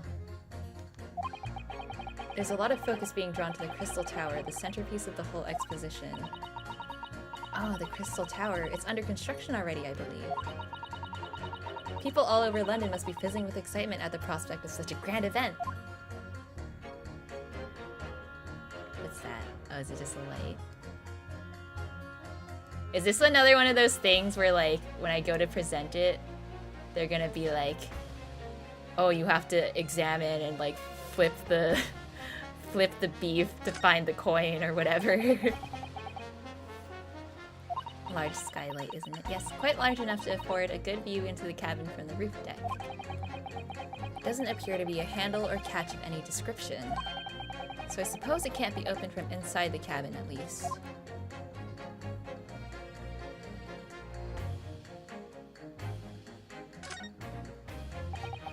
The seat looks reasonably soft, but it's actually rather hard when you sit on it. And only just wide enough for two gentlemen to sit side by side, really. Of course, an English gentlewoman would be dressed in such finery.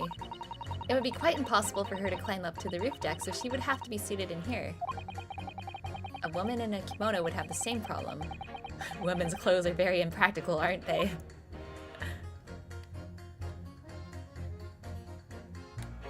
Is this a... Can I pull this handle? The seat has a handle, it seems. Open? Oh!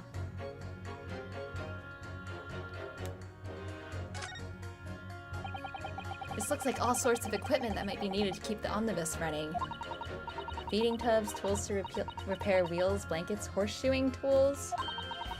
So it's a storage compartment for the coachman to keep his things, it seems. There doesn't seem to be any space for passengers to stow their luggage, that's for sure. Well, I don't imagine it would be very convenient for that purpose anyway.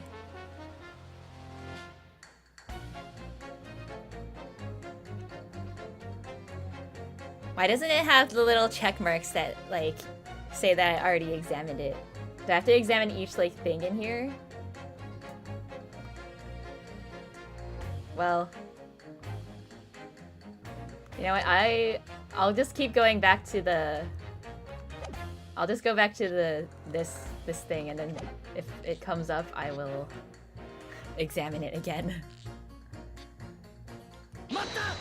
I'll just keep pressing for now. Certainly, the testimonies we've heard suggest the victim and Mr. McGilded were alone inside the carriage.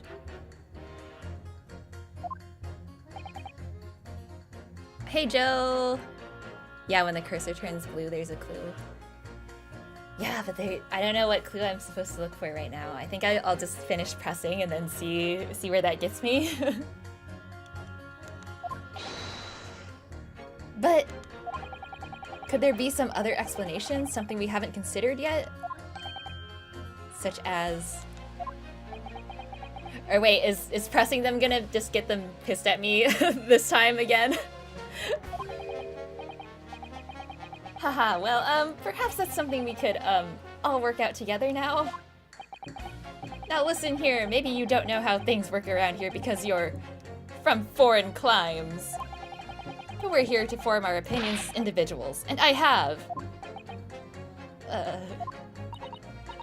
dear, he doesn't appear to be in the mood to consider an alternative point of view, does he? No, I'm going to have to pit the jurors against one another, like Susato-san said. Okay.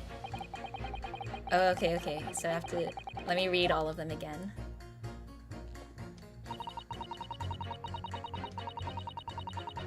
Wait, so this was... No one else inside the carriage. Trust the driver, he has excellent memory. 4 passengers, with fares totaling 20 pence. He stuck the chap next to him, just like this. Brazen, I must say. Simply type completed all the statements made thus far.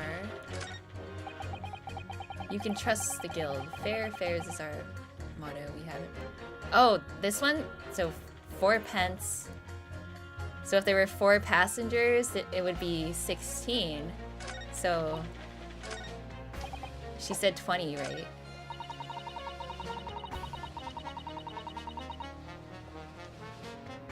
Okay, so pit. Oh. Yeah. Right, so 4 passengers. Yeah, math. Those 2 statements clearly contradict each other. This better be right. I'm gonna be so mad if it's wrong. They do? Explain yourself, counsel. Me? Oh dear, what have I said? I swear on Silver Blaze's maiden name, I haven't the first idea what you're talking about. Ooh, he walks. According to the group testimony we've heard so far. Wait, I just wanna this is so cool! No one's ever walked in Ace Attorney before.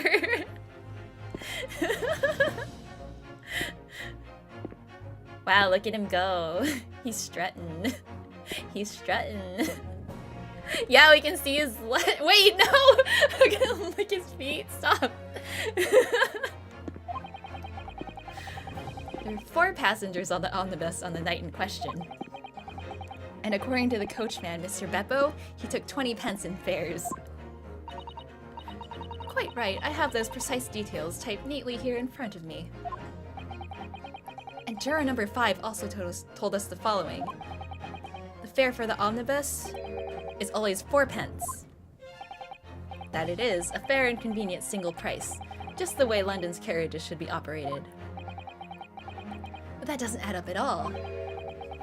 In fact, it leaves a glaring discrepancy in the facts. Why, man? Why? 4 passengers paying 4 pence each. If you do the multiplication... it would be 16 pence. Exactly. As I said, it doesn't add up. The figures are different. By 4 pence, in fact. Or precisely 1 person's fare. Ooh... 1 person's fare. Yes, in other words, on the omnibus that night, it's distinctly possible there was another passenger we've heard nothing about. Wow, good gracious. Santa's wig fell off again. This can't be right. The coachmen of the guild are good, honest men, and one and all. Trustworthiness is our watchword. Yeah, math saved us! The figures your coachman claims most certainly do not add up. Your watchword, good sir, is a fallacy. I beg your pardon? Mr. Guildmaster, I think you ought to consider that if this trial were to end now, the news will surely spread all over London. The news that one of your coachmen tried to hide the fact that he lets nefarious characters ride his omnibus. Alright then, how do I make it so this miserable trial doesn't end,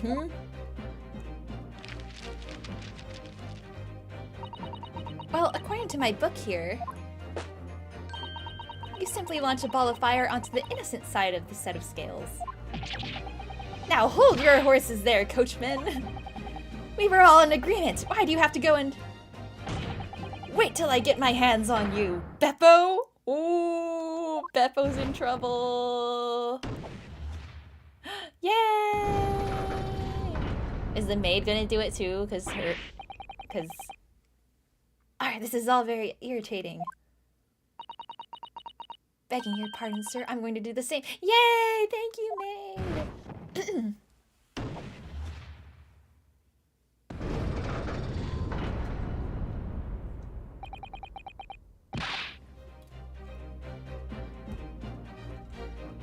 Oh yeah, Pi, these are all jurors in the... This is how the court system in Britain works, apparently. For the love of Mike! Not you as well! Who's Mike? The love of Mike?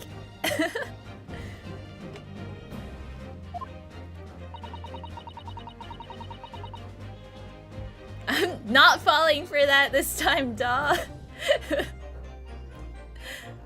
A penny can be the difference between a smile and a tear, after all.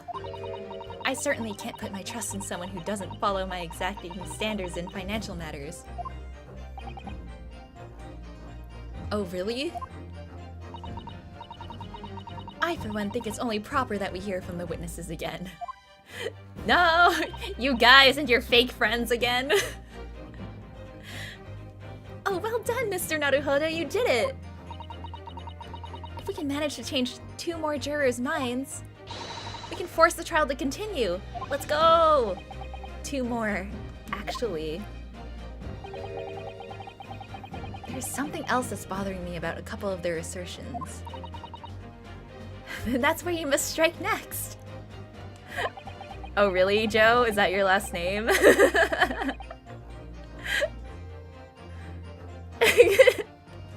Corrected Mike to Miku. Michael the Archangel. Thank you, Robin, for giving me an actual answer. So I need to pit 2 more jurors against each other and show there's another contradiction in their assertions. Exactly! You can do it! Thanks, Susato. Well, the scales of justice have shifted, but they still weigh heavy on the side of guilt. Counsel, you have the floor again. Continue with your summation examination.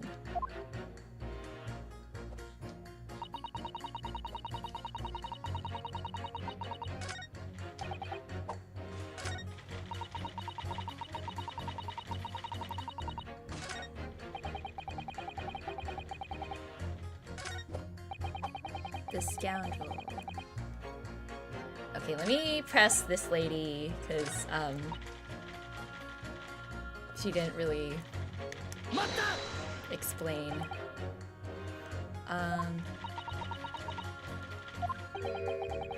What have you been doing all this time? What have you been doing all this time? There. I should have thought it was obvious. I'm recording everything that takes place as part of these proceedings.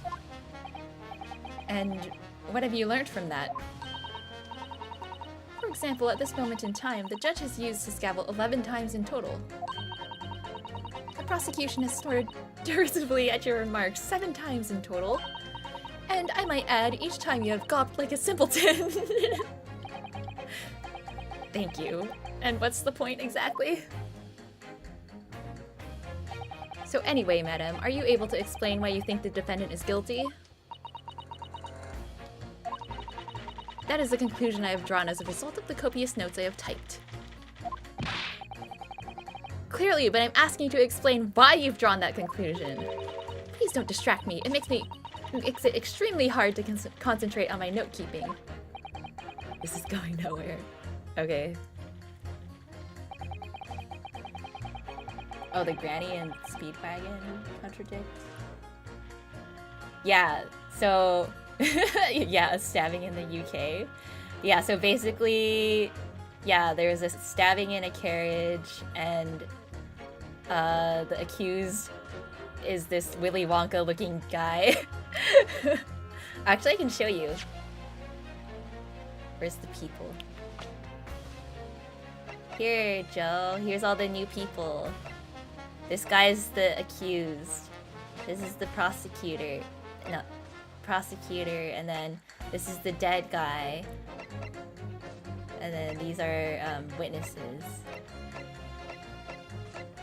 And this is the Chief Justice who showed up at the beginning, and he's like kind of hot too. Yeah, these two new BL targets.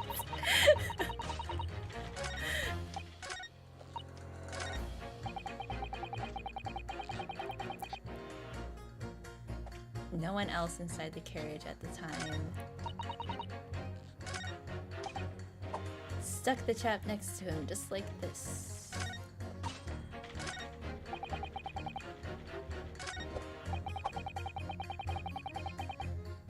Oh, okay, so yeah, this one and the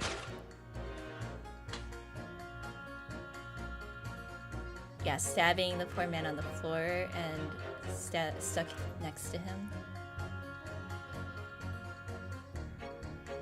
Today's just Ayana fangirling again. I mean, I guess.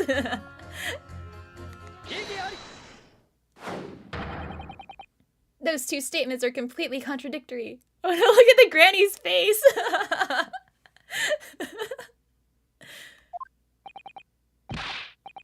The lineup is cartoon character, cartoon character, cartoon character, hot anime men, cartoon character, cartoon character. Yeah, that's pretty accurate. Explain, counsel, post haste. Oh dearie me, I was only knitting a jumper for my other half. That's a tiny jumper. What is all this claptrap? What does contradictory even mean, I ask you? Ooh, he's walking again. Strutting. We've heard from more than one witness that they allegedly saw the actual moment when the defendant stabbed the victim. Now, out of curiosity, juror number 3. What? Can't you see that I'm busy here? How would you say the defendant stabbed the victim? What sort of motion was it? Ha! Want to test me, do you? Oh god. I'm so worried for the lady next to him. It was like this, stuck the fellow next to him without even getting up, just like the prim banker said. Yes, that was Mr. Fairplay's testimony, quite true. Now then, juror number 6. Oh, is that me, is it? What can I do you for, young man? How would you say the defendant stabbed the victim, madam? Oh, well, dear, as far as I understand it... Oh, jeez. It was like this! He stabbed the poor man after he'd collapsed on the floor. The coachman said so.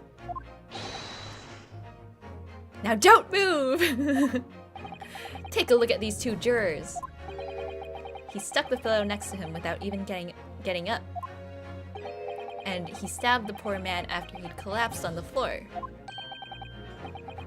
Well, I never. They're stabbing in totally different directions. What? Bless my stitches, what a muddle! What this tells us is that there's a strong possibility one of the witnesses isn't telling the truth. Oh! But why? Why the dickens would they lie? Why the dickens would they lie? I don't know that yet, but what I do know is that if the trial ends at this point, we may never find out. We may never know the real truth. Ladies and gentlemen of the jury, can you really let that happen in all good conscience? Lies, you say? Oh, dearie me. I can't abide people telling lies. Yes, go, Granny!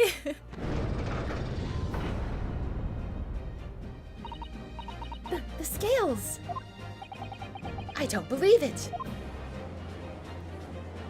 What about Knife Guy? Wait! Now hear this, my fellow jurors. I warn you, you cannot listen to this man. Look at him in his black suit. He's clearly some devious Eastern sorcerer using magic on us all. If I could use magic, do you really think I'd be putting myself through all this? Answer me this, Dark Jinx. Dark Jinx? Huh? Me? What exactly is the problem? What of it if two witnesses have slightly different recollections of events? I mean, that's pretty problematic. What of it? Let's say the Shylock did stab the victim as he was sat next to him on the omnibus. And this young dandy saw him do it. And now let's say the victim collapsed on the floor and then the Shylock stabbed him again. And this old lady saw him do it. Well, what's to say it didn't happen like that, Who are you calling a dandy, sir? Why I should take this knife to you? Who are you calling old? Why I should take this needle to you? Oh, they're ready to kill each other now. But could the foreman of the jury be right? Did the two witnesses see two different moments of the same crime?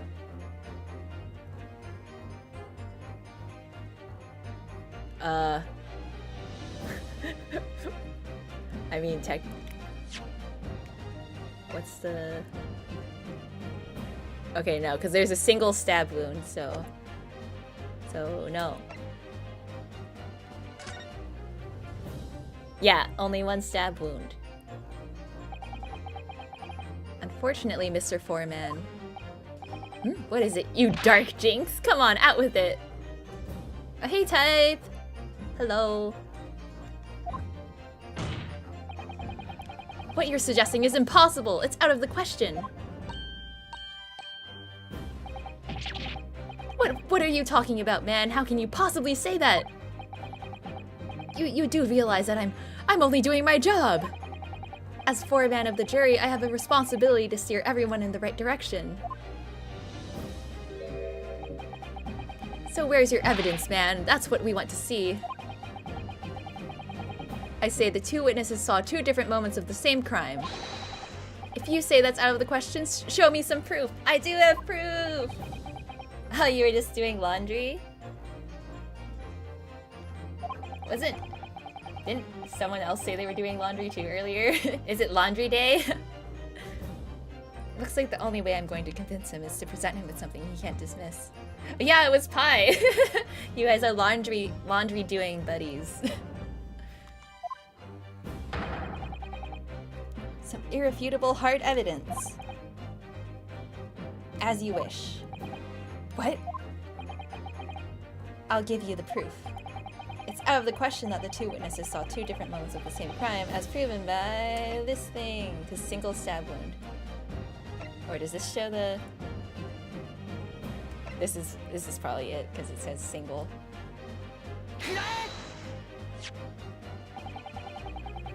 This is the victim's autopsy report. According to what's written here, Mr. Mason was stabbed in the abdomen. Only once. Eh? Only once? It's quite simple. The victim was stabbed precisely one time. Which means that these witnesses can't possibly have seen it happen two different times. Oh, where did his knife go? Where'd it go? Alright, I concede defeat. Yay! Let's go! Wait, that means 4 jurors are now leading to not guilty. We've done it, Mr. Naruhodo! We've won! Oh, that was so cute! We've won! Oops.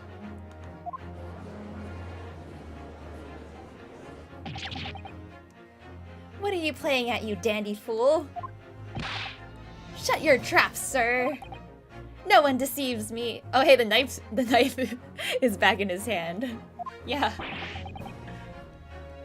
But we had a consensus! I said shut your trap! I know a liar when I see one. And if the chap ever dares to cross the threshold of my shop, I'll take this razor-sharp blade and shave every last hair off his head. Please tell me he's a barber. Well, in a quite remarkable turn of events, the defense's summation examination has flipped the balance of the scales of justice. The jurors now stand at 2 for guilty and 4 for not guilty. Accordingly, there is no longer a large enough majority among the jury for me to adjudicate. And the trial must continue! Yay! I like how we didn't even really start the trial after like 2 hours. I hereby ask the defense, prosecution, and... What the... Oh, my controller was wigging out. Defense, prosecution, and witnesses to return to their places. And I call upon all of you to continue to pursue the truth. See the look on Edgelord's face. So, Lord Van Zeeks, continue to substantiate the case for the prosecution, if you please.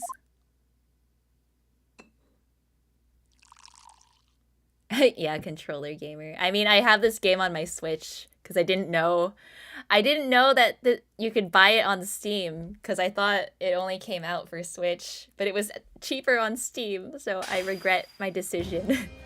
Whoa! He broke his cup! Having savored the rich aroma of the carmine contents of this hallowed chalice, it may seem crass to crush it to dust. Pray forgive the discourtesy. Lord Van Zeeks! Nicely done, thank you. And yeah, he is Dracula!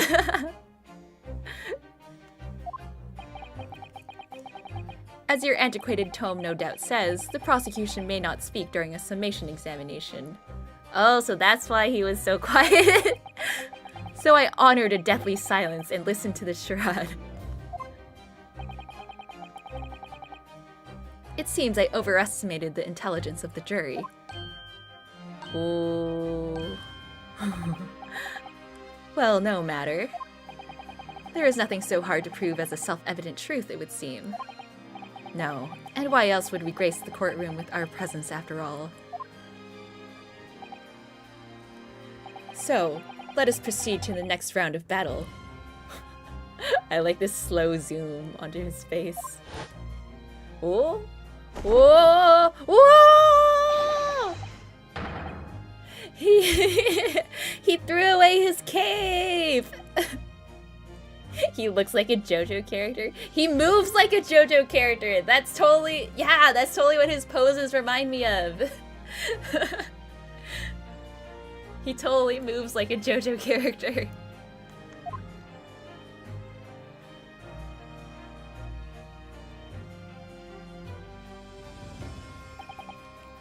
Witnesses, I trust you heard the summation examination we have just had to endure. Oh, yes, sir, that I did, sir. Of course I heard it.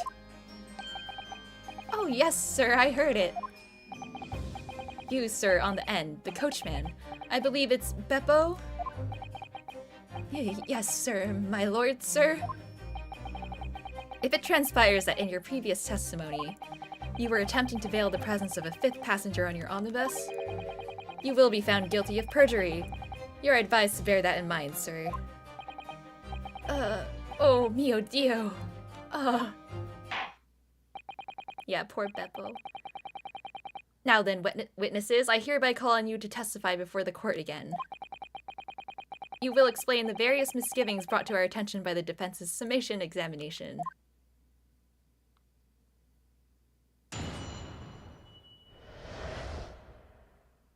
Various misgivings. I only carried 4 passengers that night, I swear it. But, well, I for one was told I had to pay 5 pence for the bus. Oh no.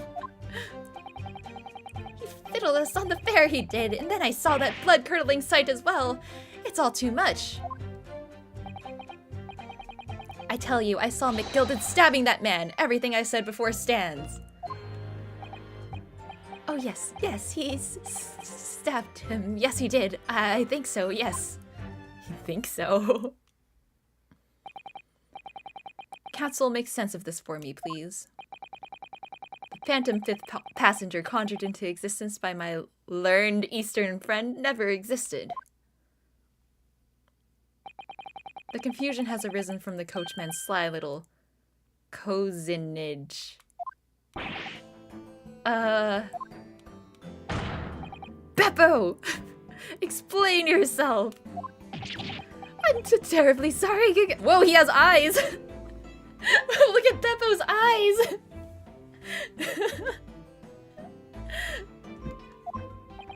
He's got them anime eyes. The guild's fare is 4 pence across the board, you know that!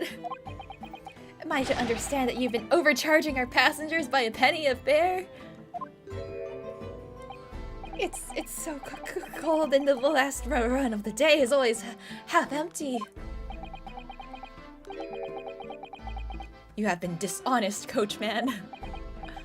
I'm so sorry. You're a disgrace, Beppo, a disgrace! He's Jack the Ripper. Crossbreed of a snowman and a leprechaun? Yeah, you're right. Your selfish actions have brought dishonor on the entire guild. If I may, sir.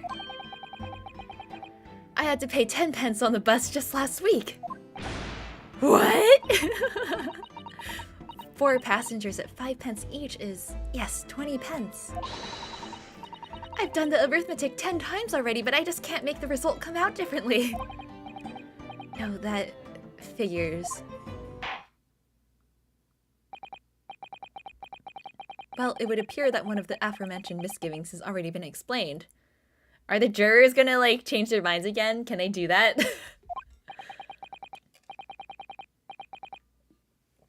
So, counsel for the defense, your cross-examination, if you please. We've already had the pleasure of a protracted summation examination today. I see you intend to continue the parlor games.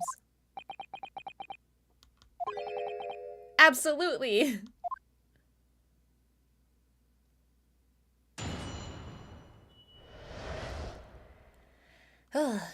And this first part is long. Okay, let me just read all of them again. Pay 5 pence. Yeah, getting scammed. He fiddled us on the fare he did, and then I saw that blood curling site as well.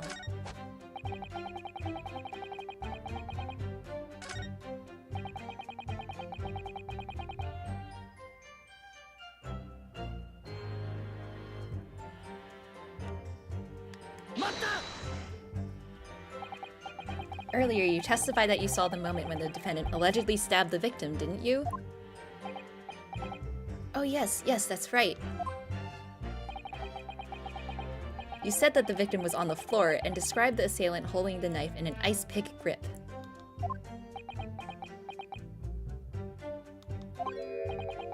I suppose I might have, you know, yes, put the cart before the horse, maybe.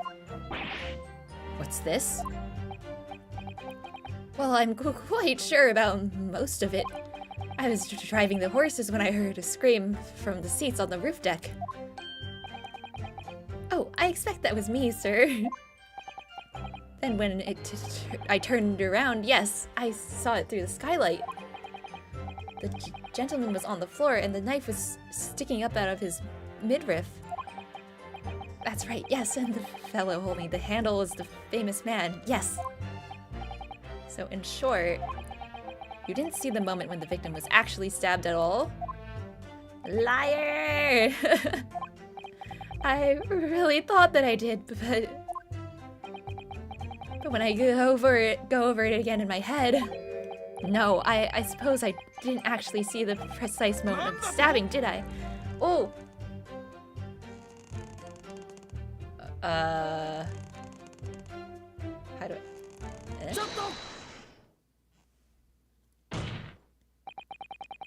Do you have something to say about that, Mr. Fairplay? Now you listen to me. I know what you're thinking. He didn't really see the exact moment the fellow was stabbed. What are the chances of that? Eh? Eh? Are you asking me or telling me? He's getting flustered. I might be able to extract some new information from him if I answer him cleverly.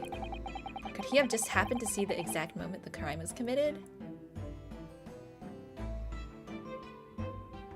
Huh? Answer him cleverly? What do you mean?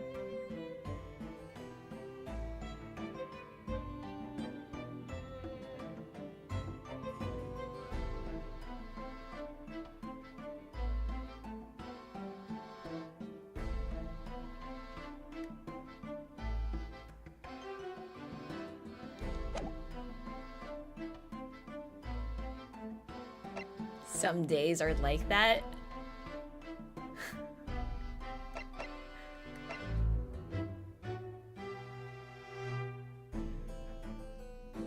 No chance.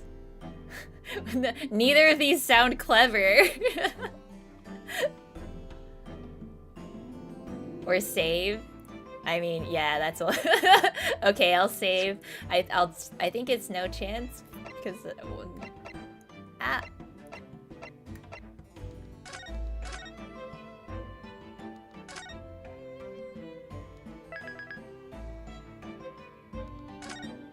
just in case. Okay. Well, it is a little hard to believe, certainly. Unless you spend your time peeping through a skylight on the top of an omnibus, that is. What? Peeping? I'm a respectable city banker, I'll have you know. And I know what I saw. I remember it as clear as a Ballarat day. It was a grim scene, I don't mind telling you. Thank you, Mr. Fairplay. Oh, excuse me if I was getting a little hot under the collar there, my lord. I would ask you to supplement your testimony with a clear statement about what exactly you saw. Oh, I can do that, all right. I'll tell you just how grim it was. Okay, so that was right, because he's explaining. Do you think I'd forget the sight of those blood-soaked hands after that butcher stabbed the man? But the gloves, though. Okay, let me press it first, then I can present the gloves, maybe? Blood-soaked? Well, perhaps soaked is laying it on a little thick, but anyway, there was definitely blood all over them. Both of them were covered in it. And you saw that from the roof, through the skylight? Well, the skylight's reasonably large, so I had a pretty good view. And there was a lamp inside the carriage as well, so I'm quite sure of what I saw. He was wearing gloves, and only one of the gloves was blood-soaked. Banker's latest statement. I feel sure there's something not quite right about it. You feel something doesn't add up, Mr. Naruhodo? That's when you should have a good look through the court record. Yeah. Okay, yeah. I know what to do. I actually know what to do. I think.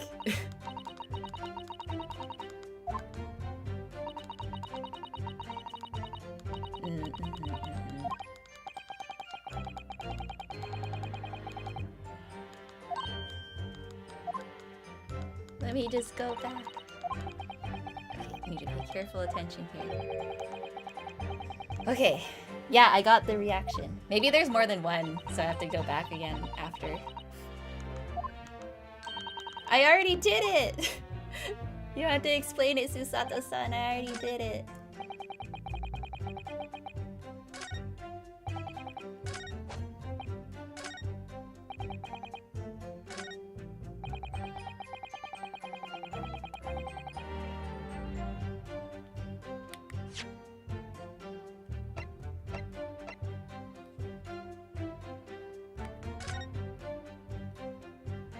Okay, let me examine it first, just in case, again.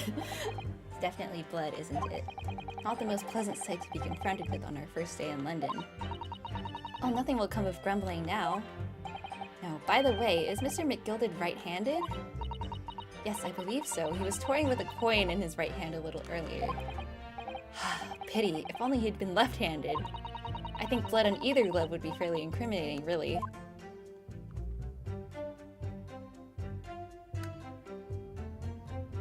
Just make sure there's nothing else I have to, like, look at in here.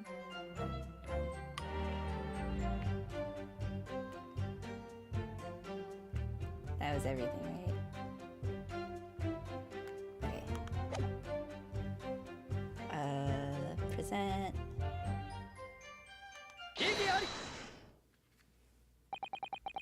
Blood-soaked hands? Well, I admit that soaked might be laying it on a little thick, but anyway, there was definitely blood all over them. Both of them were covered in it. Well, I'm very sorry to disagree, Mr. Fairplay, but that's more than a little peculiar. What? Here are the gloves worn by the defendant, Mr. McGilded, on the night in question. Oh, yes, right. And there certainly does appear to be a sizable dark-colored stain there. But, as I'm sure you can clearly see, it's only on the right-hand glove. Yeah! Ah! He's eating his cane. In short, Mr. Fairplay, your testimony is inconsistent! Oh! Yeah! But no! That can't be right! So you're the liar here then. Dude, you're gonna break your teeth. Oh, that's right, you were quite clear about it. You said it was both hands. Oh. Wow, that's a very bendy cane. I should have brought a candy cane. Mr. Fairplay, if your last statement was a lie, it calls your entire testimony into question.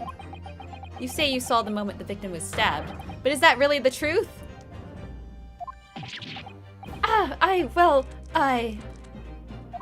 Let him break his teeth for lying. It was a simple mistake. You can't justify accusing this man of lying. Yes, it wasn't both hands, it was only one, but the fact remains. Oh, he's pointing from the other side this time. His other hand. He's gonna implode. The victim's blood was on the accused. Igiari! No, Mr. Fairplay categorically stated that he saw blood all over both hands, which means there's a strong possibility that this witness was deliberately trying to mislead the court. Ah! Why? I'm a city banker, for pity's sake. My word should be the gold standard. I'm a gentleman, not some gutter snipe. Upstanding members of society don't prevaricate. He's claiming to have no reason to lie, but is that really the case? Mr. Naruhodo, if we had some evidence to explain why... Oh, maybe it's... Wait, let me look. This thing!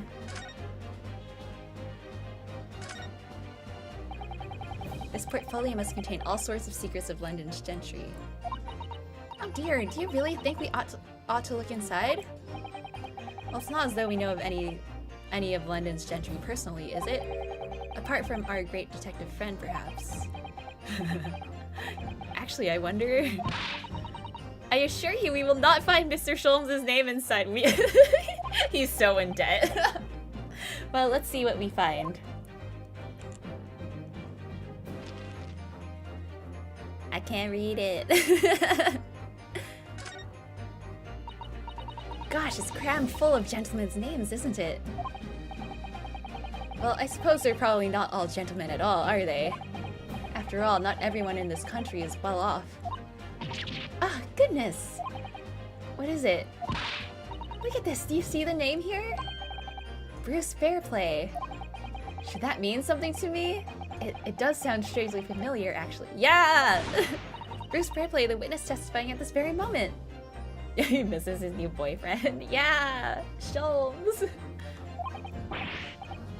Oh yes, of course, the banker. Why is his name in here? Because he's in debt. The banker is in debt. How the turntables. Ah, he borrowed 20 guineas, did he? And look, the repayment date is fast approaching. It's possible that this is just a coincidence, of course, but this could be very useful information.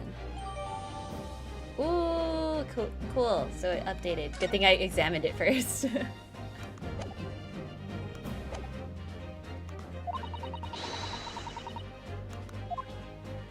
Something to show this man has a compelling reason to lie in his testimony. I almost pressed too fast again. I have evidence.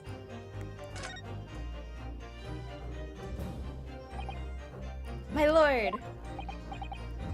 Yes, counsel? The defense is ready to present evidence. By Jove! Are you sure? By Jove! Yes, evidence that will clearly demonstrate why Mr. Fairplay had reason to lie in his testimony. Gah! Very well. I hereby call on the defense to present its evidence. Evidence that demonstrates a motive.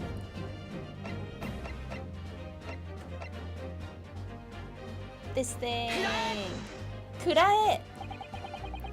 This is a list of the debtors who owe money to Mr. McGilded. Yes, a list of innocent victims crippled by the accused extortion. The point is, among the names of these debtors is your name, Mr. Bruce Fairplay.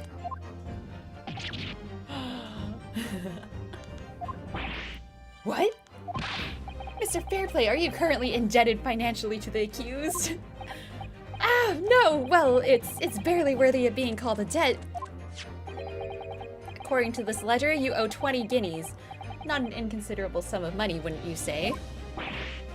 Ah! Well, what of it? Let's suppose Mr. McGilded were to be found guilty of murder. What would become of your debt in that case? Oh. These documents state that the loan agreement is forged between two individual parties.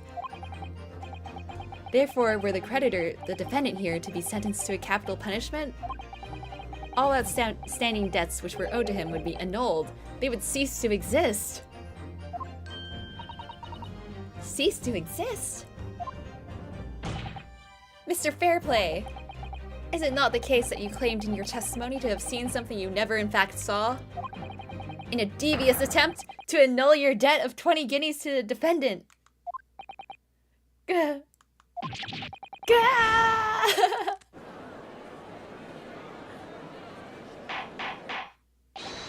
Order! Order! Order! Mr. Bruce Fairplay. Yes, my lord.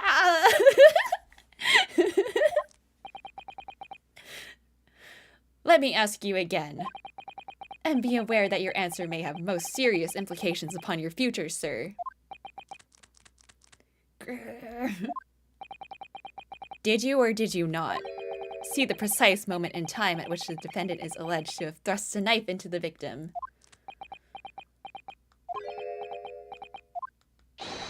Your silence speaks volumes!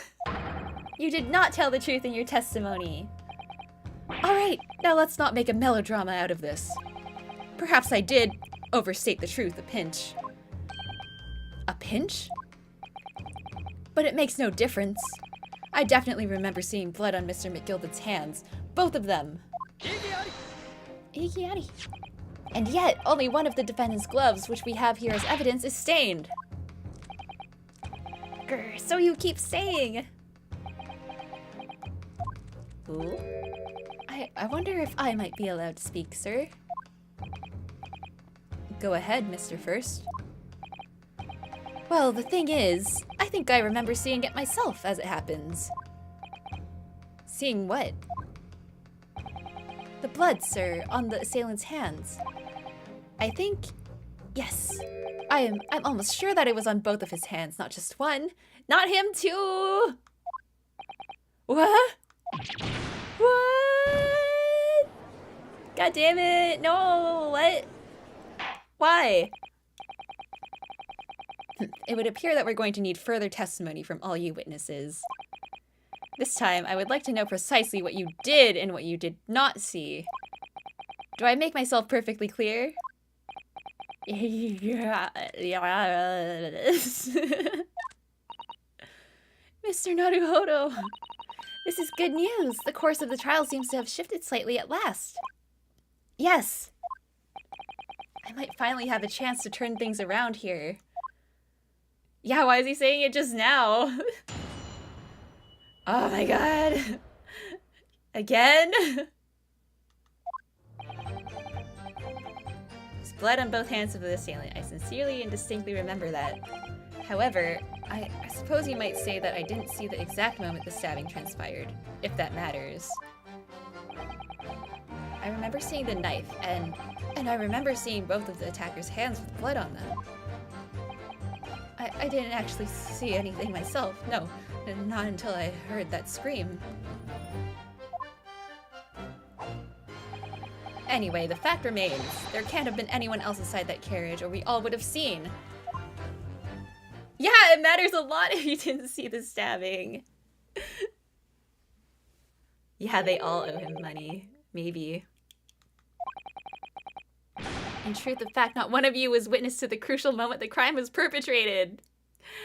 I apologize, my lord, but honestly, there was no one else inside that carriage, and the man's hands were covered in blood.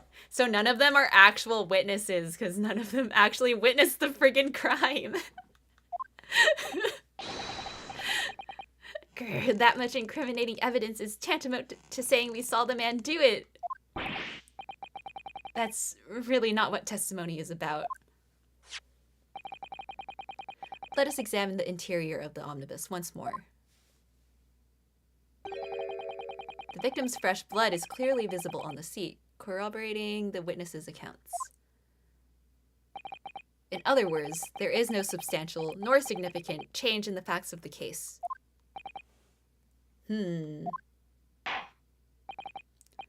Very well. Your cross-examination, please, counsel. Yes, my lord. All right, here we go again.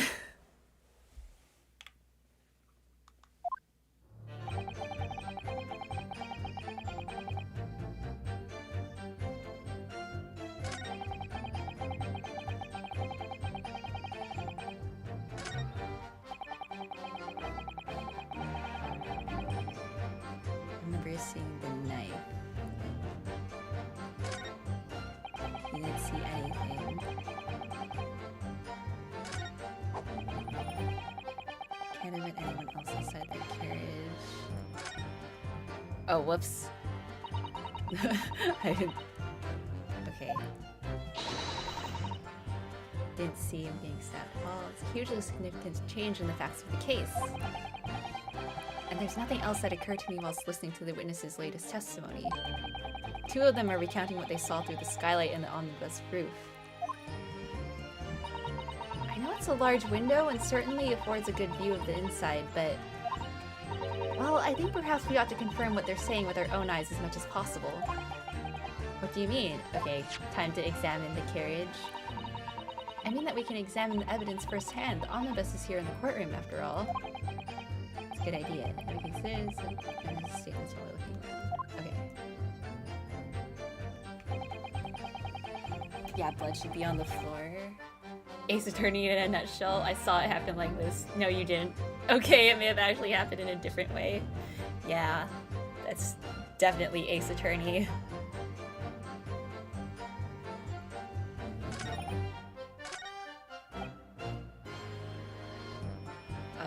Let me just press, because I don't want to present. I want to look at the court record.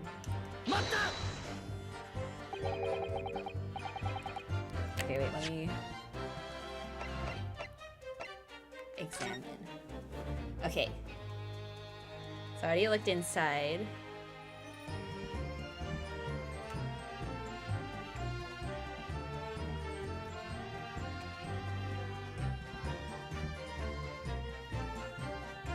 Phoenix Wright Omnibus? It's the Phoenix Wright Omnibus.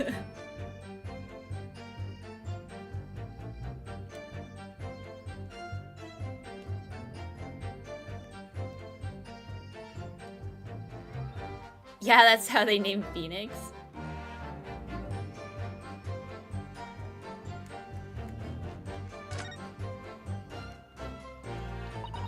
So this is the roof deck of the omnibus. Oh, you must have a wonderful view of London streets from up here. So people sit all the way up here on bitter winter nights with the cold air rushing past them? And they have to pay money to do so?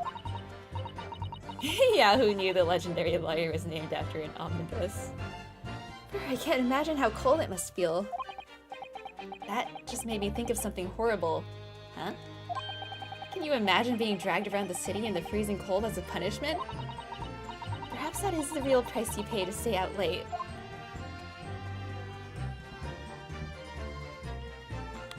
Wait, I want to look at the skylight. It doesn't let me pan it more.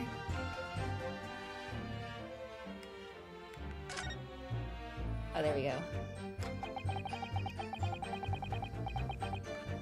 You can certainly see inside the carriage through this opening, that's for sure. Yes, and there's a lamp in the enclosed cabin. So I'm sure the witnesses would have been able to see quite clearly. That's not good for us.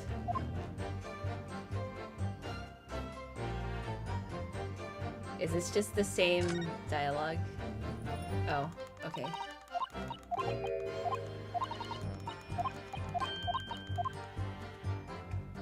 Okay, let's go inside again. Is there anything else here?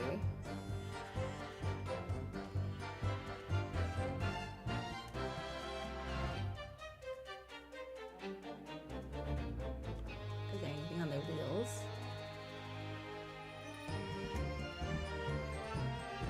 Let's go inside.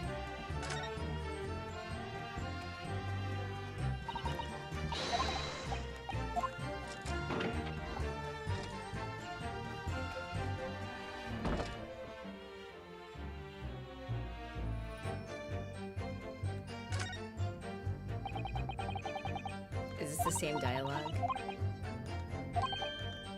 Oh, okay. It can't be opened from the inside. Look for vents.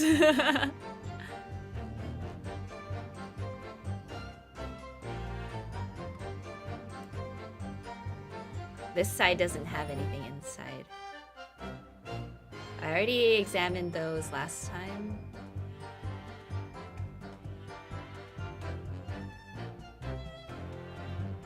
Should I look in here again?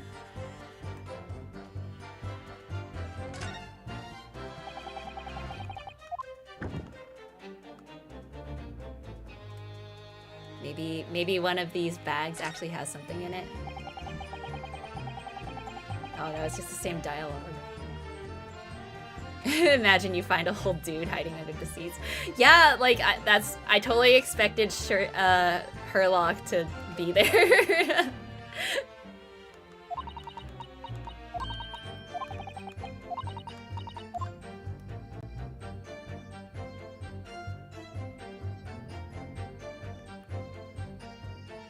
Oh wait,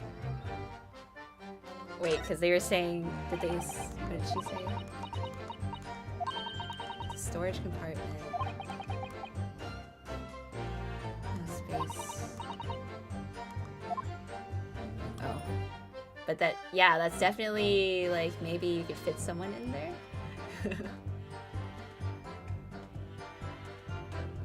Her log pops out, pulls Yunosuke inside, and does things.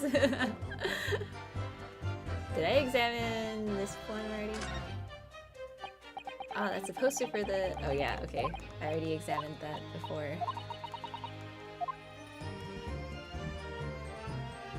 So, let's see. What have we learned? We learned that there's a secret compartment. Great exhibition. And that you can't open the thing from the inside. Is there anything else?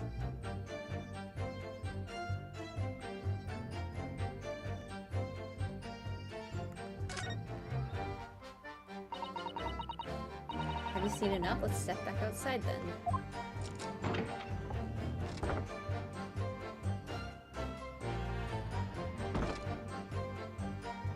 Can I look under? Oh, it doesn't let me. It doesn't let me look under. The point of checking it now helps you understand the context of future events. Okay. Well then I guess I checked everything then. Hopefully.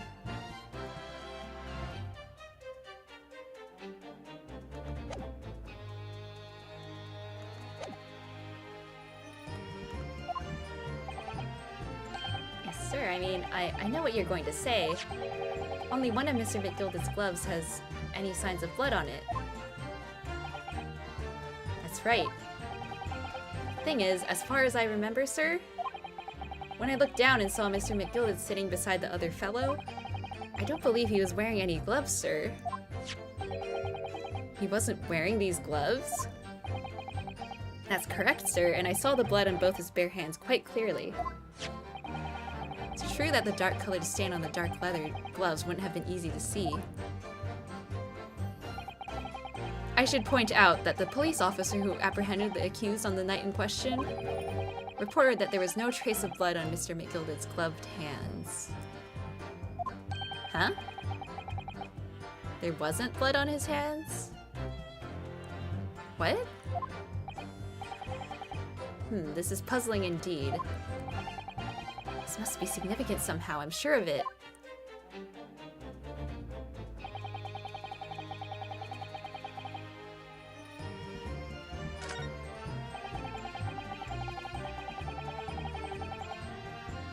Both of the attackers' hands with blood on them.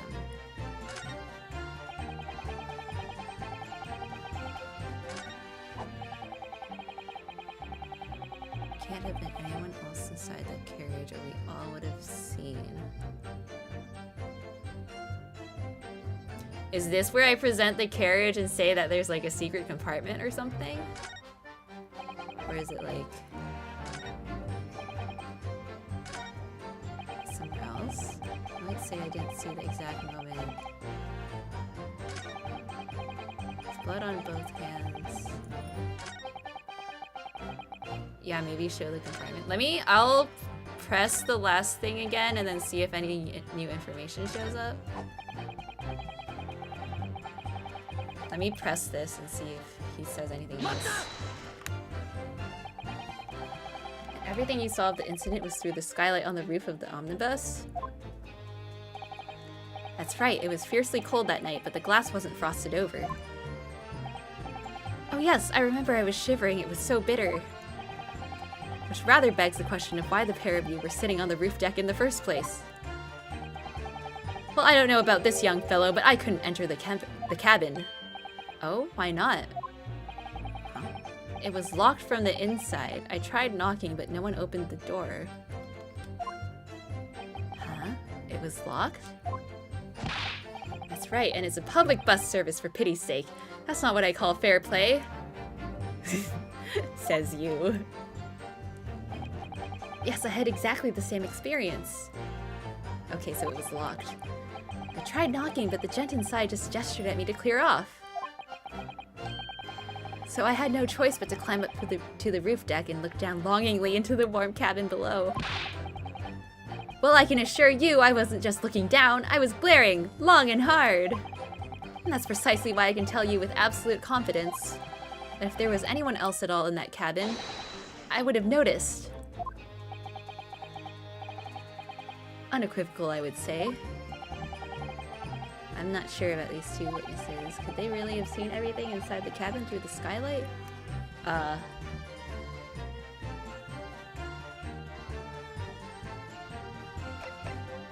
They might not have been able to because of the compartment, right? We've seen everything.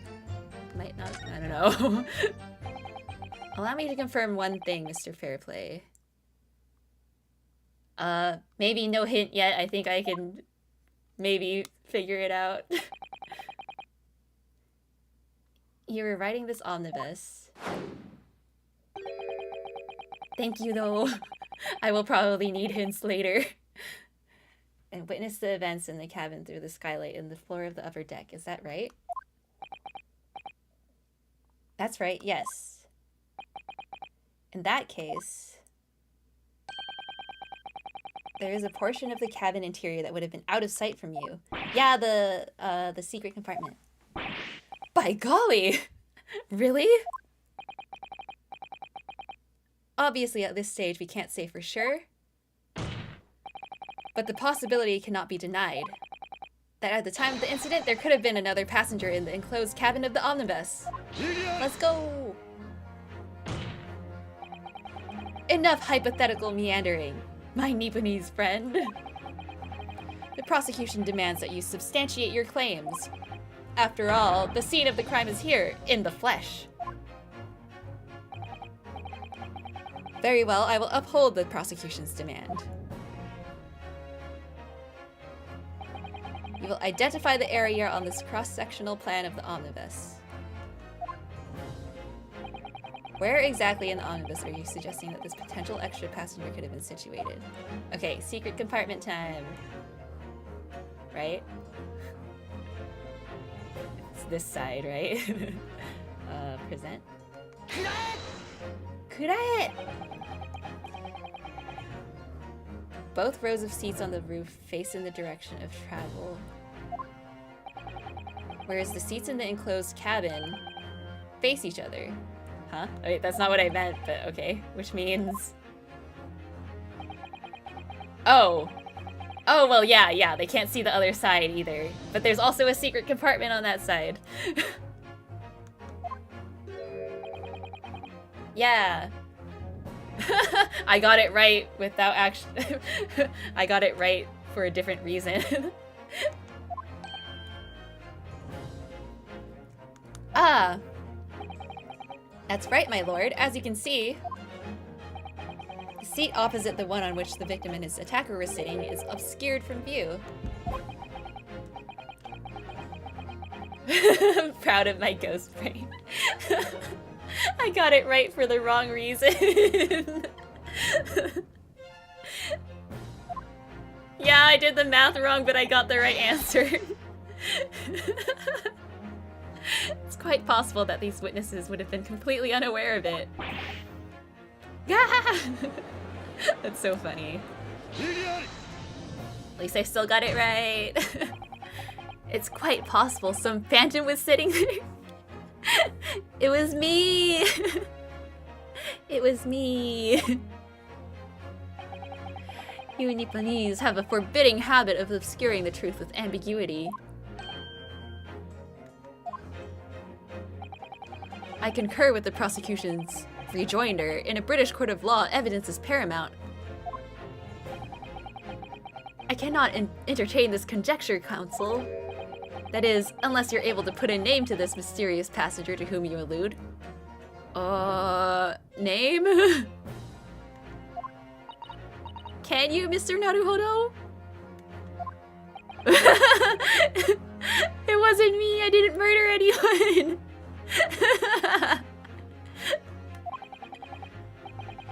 I was just sitting there. I honestly don't know who could it have been. Who could have been in the other seat, which was out of sight?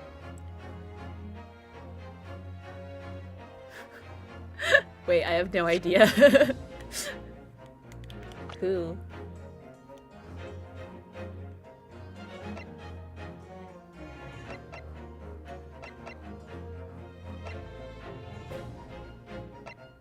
They were on the omnibus. The driver. It was him! It was the prosecutor! Yeah, no, it was Susato. I guess it was Magnus, right? Because we're trying to say he wasn't the one sitting next to him. But then who was? This guy? It was Ayana. Yeah, it was me. You got me. Who else?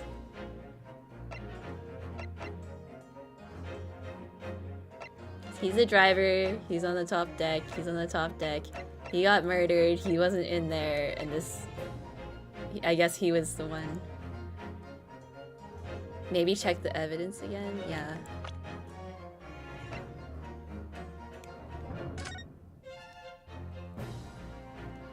Stab in the abdomen.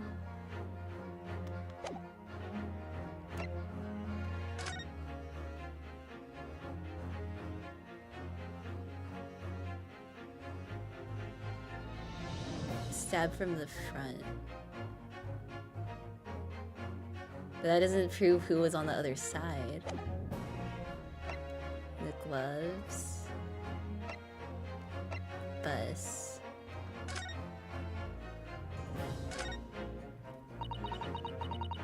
That part is the sheath, isn't it? If we're saying that they saw both hands stained, then who could be out of sight? Stain.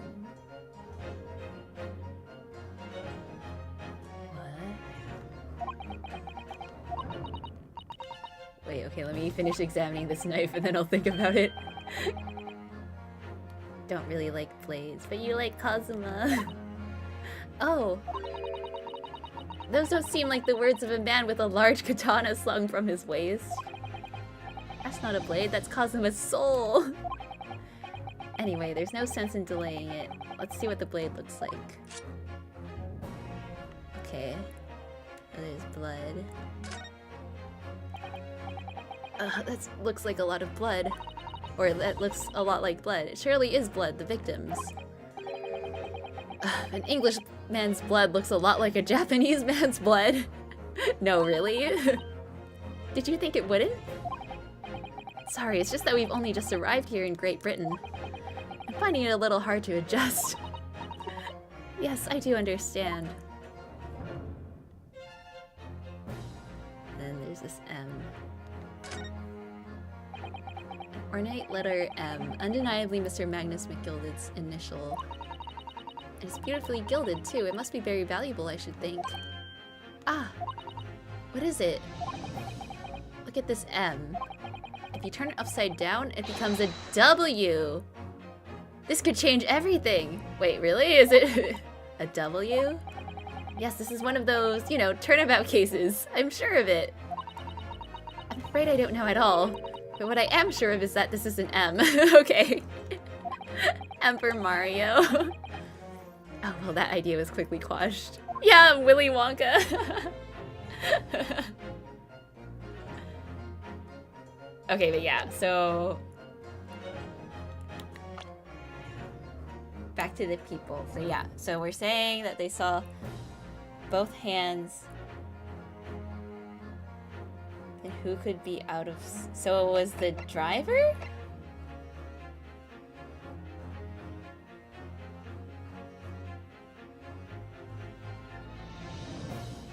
If they... So... Wait, let me... Oh wait, I can't look at their...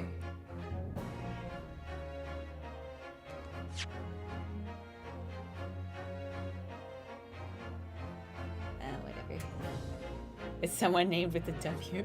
I don't think so. Wait, actually, I just want to know. Is there?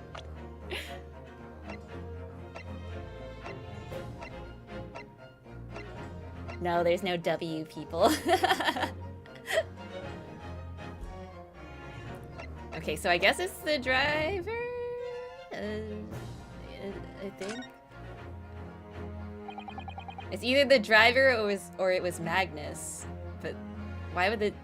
Didn't the driver have to be sitting in the front, though? Defense would like to put forward a name. Oh, he has his chalice back. You are a fool. That response was a desperate attempt by a man who has no notion of his own limitations. A toast to hard lessons not yet learnt. I thought he crushed that glass with his bare hands. Or his hands, because he has gloves. Let's not delay, counsel. The defense is still to name the passenger in the other seat.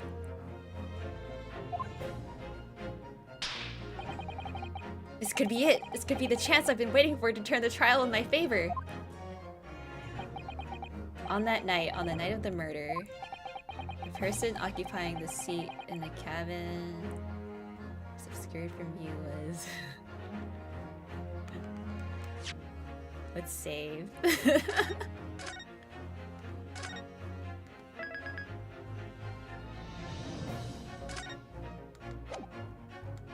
It was Susato.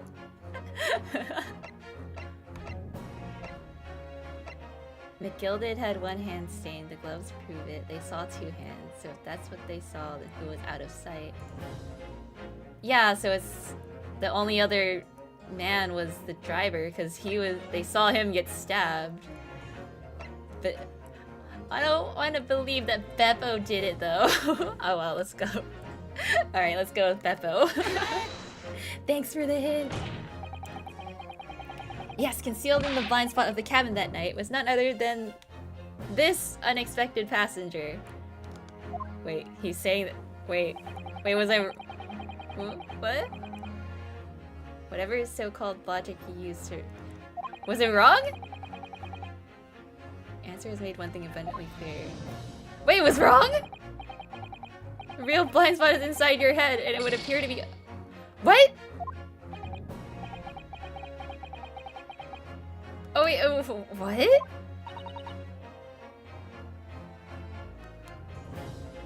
Oh, task here is the what? And we are working on the assumption that he is innocent of this crime. Yes, of course. Why? That must mean then that there was someone else inside the omnibus with Mr. McGilded, the true culprit. What?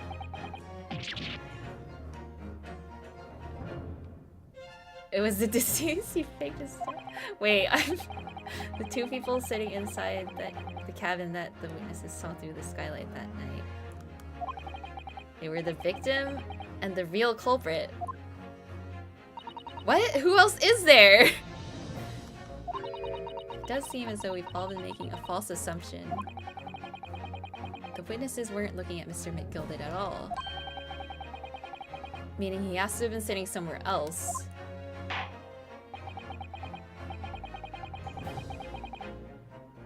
Oh! Oh! So, yeah, okay. I was supposed to choose Mr. McGilded because he was the one sitting in the seat. I read the question wrong.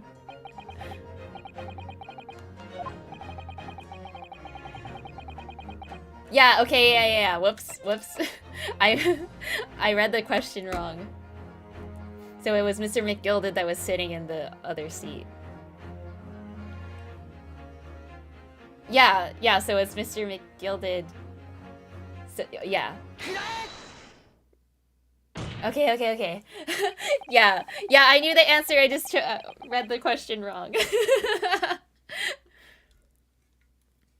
Okay, the passenger in the closed cabin that the witnesses on the roof deck failed to see has to have been Mr. Magnus McGilded. Yeah, that's what I was trying to say. Mr. McGilded? What are you talking about, counsel? Ghost Brain does it again. That's the name of the defendant. Igiyari. Whoa! He did it.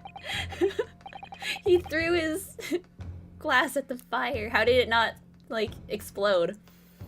If I desecrate this chamber by smashing my hollowed chalice, do forgive the discourtesy. Lord Van Zeeks! People talk of those tiny island nations in the Far East as having a learning and culture of their own. But I see they use the terms ill-advisedly. What are you trying to say? Let me explain in terms that even a student of an artless backwater such as yourself might understand. When the bloody scene unfolded, the victim and his assailant were sitting side by side. Multiple witnesses have attested to the fact. It's the very premise on which this case is built. But that premise may be wrong. What? If the victim really was sitting beside Mr. McGilded, it creates an inconsistency that can't be reconciled in any way. What inconsistency, counsel? The defendant's gloves, my lord. Yeah. Both witnesses made the same testimony. They claim that there was blood on both hands of the person sitting next to the victim. Igiari. Yet we know the truth to be otherwise. Only one glove bears the gory remains. Igiari. The point is, even in the face of this irrefutable evidence, both witnesses have maintained their stance. Yes, their testimony remains unchanged. Exactly. They both adamantly swear that they clearly remember seeing blood on both hands of the assailant. In short, their memory of events is correct, and their testimony reveals the truth. It was somebody else sitting beside the victim that night, a third party we have yet to identify. Okay, yeah. Yeah, I thought that was weird, because I was like, doesn't the driver have to sit in the driver's seat? So, yeah. But I knew it was McGilded sitting in the other seat. And the victim's blood was on that passenger's hands, both of them. Wilhelm scream. And who was this third party? Obviously, the true culprit. But who? Who is it? Extraordinary.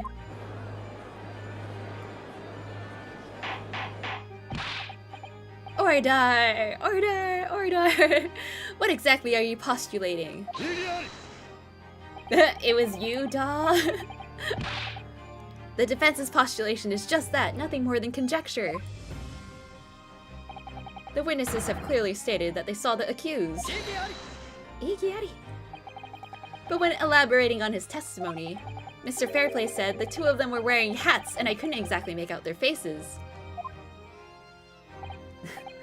All British people in their hats. The tops of their heads were obscured by the roof. I could see the rest of them, though. Yes, that's right. Both gents were most certainly hatted. Hatters do tend to notice such things, sir. And what particular styles of hat did the two gentlemen sport, Mr. First? I'm afraid I don't remember. What? And you call yourself a hatter? Yeah, what the heck? The style of hat makes no difference. There was no third passenger in that cabin. But what if it was a swan hat?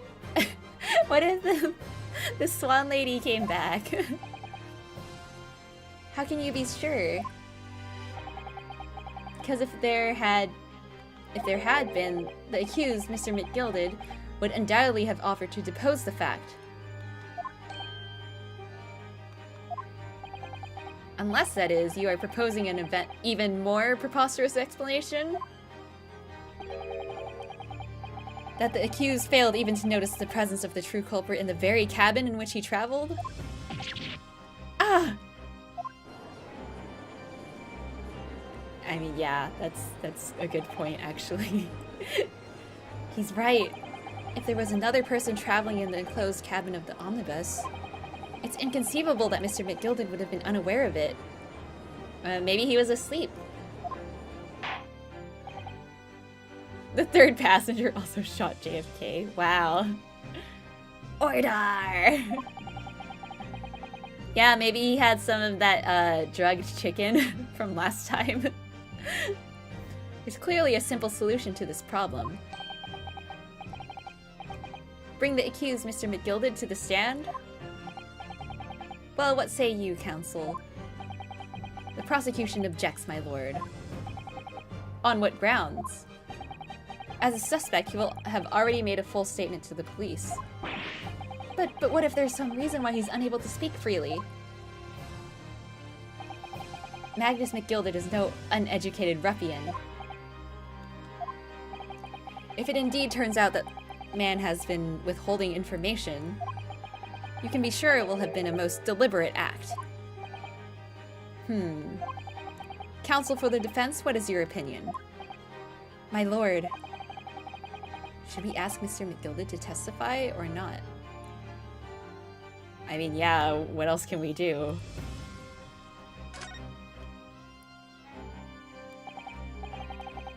Yes, we need to hear what he has to say in order to find out the truth. The defense would like to call Mr. McGilded to the stand. In that case, I would like to hear the opinion of the jury.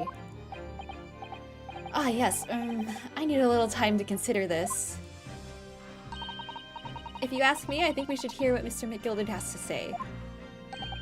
Get the man out here, I say. It would be utterly illogical not to hear his testimony. When something needs doing, get it done. That's how I run things at the guild. Hearing what the patron of my favorite little park has to say? Oh yes, that would be lovely. Yes, the jury says the man must be heard. Very well, the court will hear the defendant's testimony. Bailiff, show the defendant to the stand at once.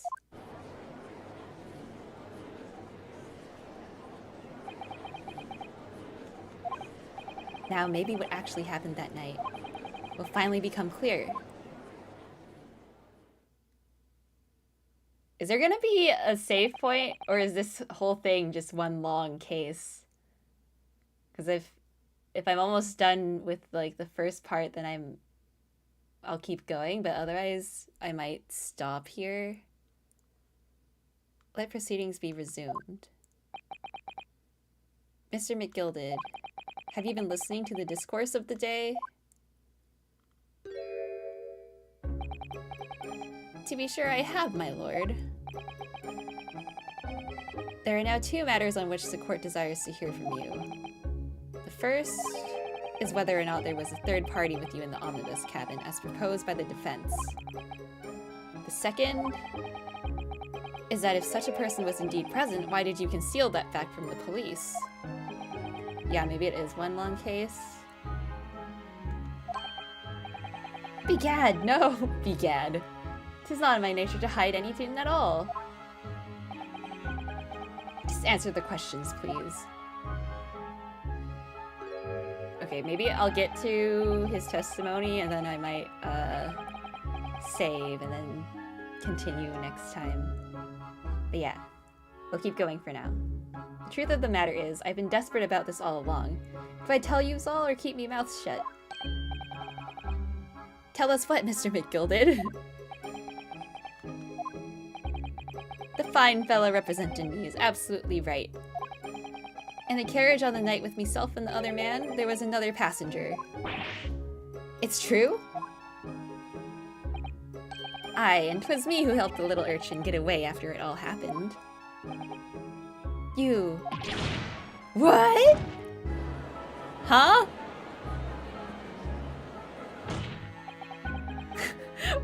Wait, what? No, Magnus McGilded, that convenient excuse can't save you now. I'm truly sorry, so I am, Lord Van Zeeks. I'm sure you'll be wanting to know why I said nothing when I was taken in by the police. I do be having a very good reason, I assure you. Which was? Well, the little child was just in the wrong place at the wrong time and not in any way involved, you see. What? If the police had known the wee one was there, they'd have assumed she'd done it. They'd have hauled her into this here courtroom just like myself. I was only trying to spare her that. Young hearts and young minds are easily damaged, my lord.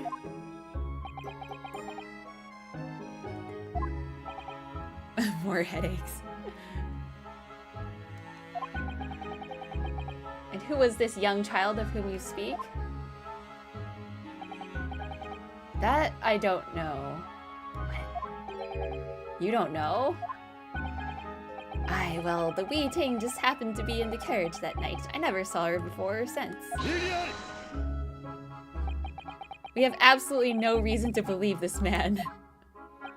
The prosecution calls for the witness's statements to be disregarded by the court. You know, I wouldn't be surprised if the urchin isn't here in this courtroom as we speak, listening to the proceedings. Huh? Huh? Whoa, what? What? There's a fire! What? Someone's trying to get away! What? What? Ah! What's going on? What? Be careful, Mr. Naruhodo. Cover your face. Bailiff, don't let the accused escape. Secure the omnibus. What? Emergency. Yeah, no kidding, Judge. Emergency recess. Bailiff, ensure the defendant is in custody. Clear the courtroom.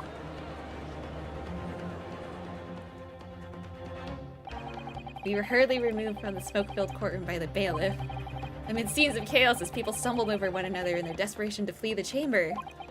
We had no idea what was happening. All we knew was that, for the time being at least, the trial was suspended. Oh, there we go. We're at that save point. Okay, we made it. But that's such a cliffhanger. I want to know what happens. But yeah, I better end for tonight. I'll just save first.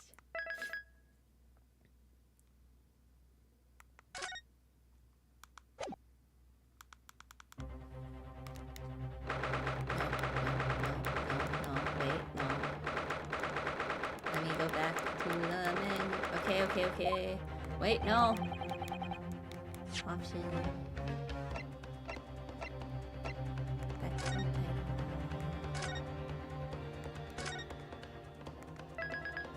Yeah, I wanted a recess. Now I'm getting the recess. Yeah, I can rest now. Rest, what's that? But yeah, cool. We got to the first part of the third case. Yay! Man, I think that was the longest, like, first part so far. I think this is the most interesting case so far, though. There's, like, a lot of moving parts and, like, so many people to interrogate. All those jurors. They're so interesting. Ghosts don't rest, they're already dead. Yeah. Well, this ghost needs to take a ghost sleep. Yeah, that was something. Man, I'm really excited for next time now, though, to see, like, what happened with the smoke and stuff. Gives me something to look forward to. I'm really excited. Yeah, it was the Russian girl again.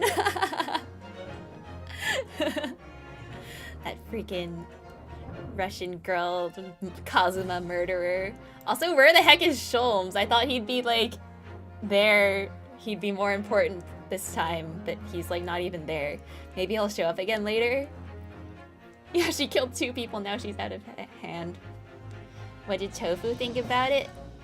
I think Tofu enjoyed it, right, Tofu? Tofu's just been chilling on my hand watching the whole time. He thinks it's cool. Sholmes doesn't take such lowbrow cases. He only takes cases of murdered boyfriends on boats. He's a detective, not a lawyer. Yeah, but I thought he would, like, I don't know, be inside the carriage.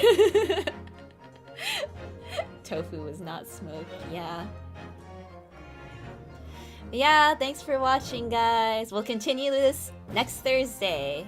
Yeah, more Ace Attorney. This is really fun so far. I'm really enjoying it. Hope you guys are too. Rats. There's a rat simulator? Is that a thing? But yeah. Thanks, guys. I'll see you guys next stream. I'll post possibly on Sunday, I think. Yeah, I'll figure out. I still haven't figured out my schedule yet, but it is a thing. All right, I'll look into it. Rat simulator. But yeah, see you guys next time. Let's see, Anna. Bye-bye.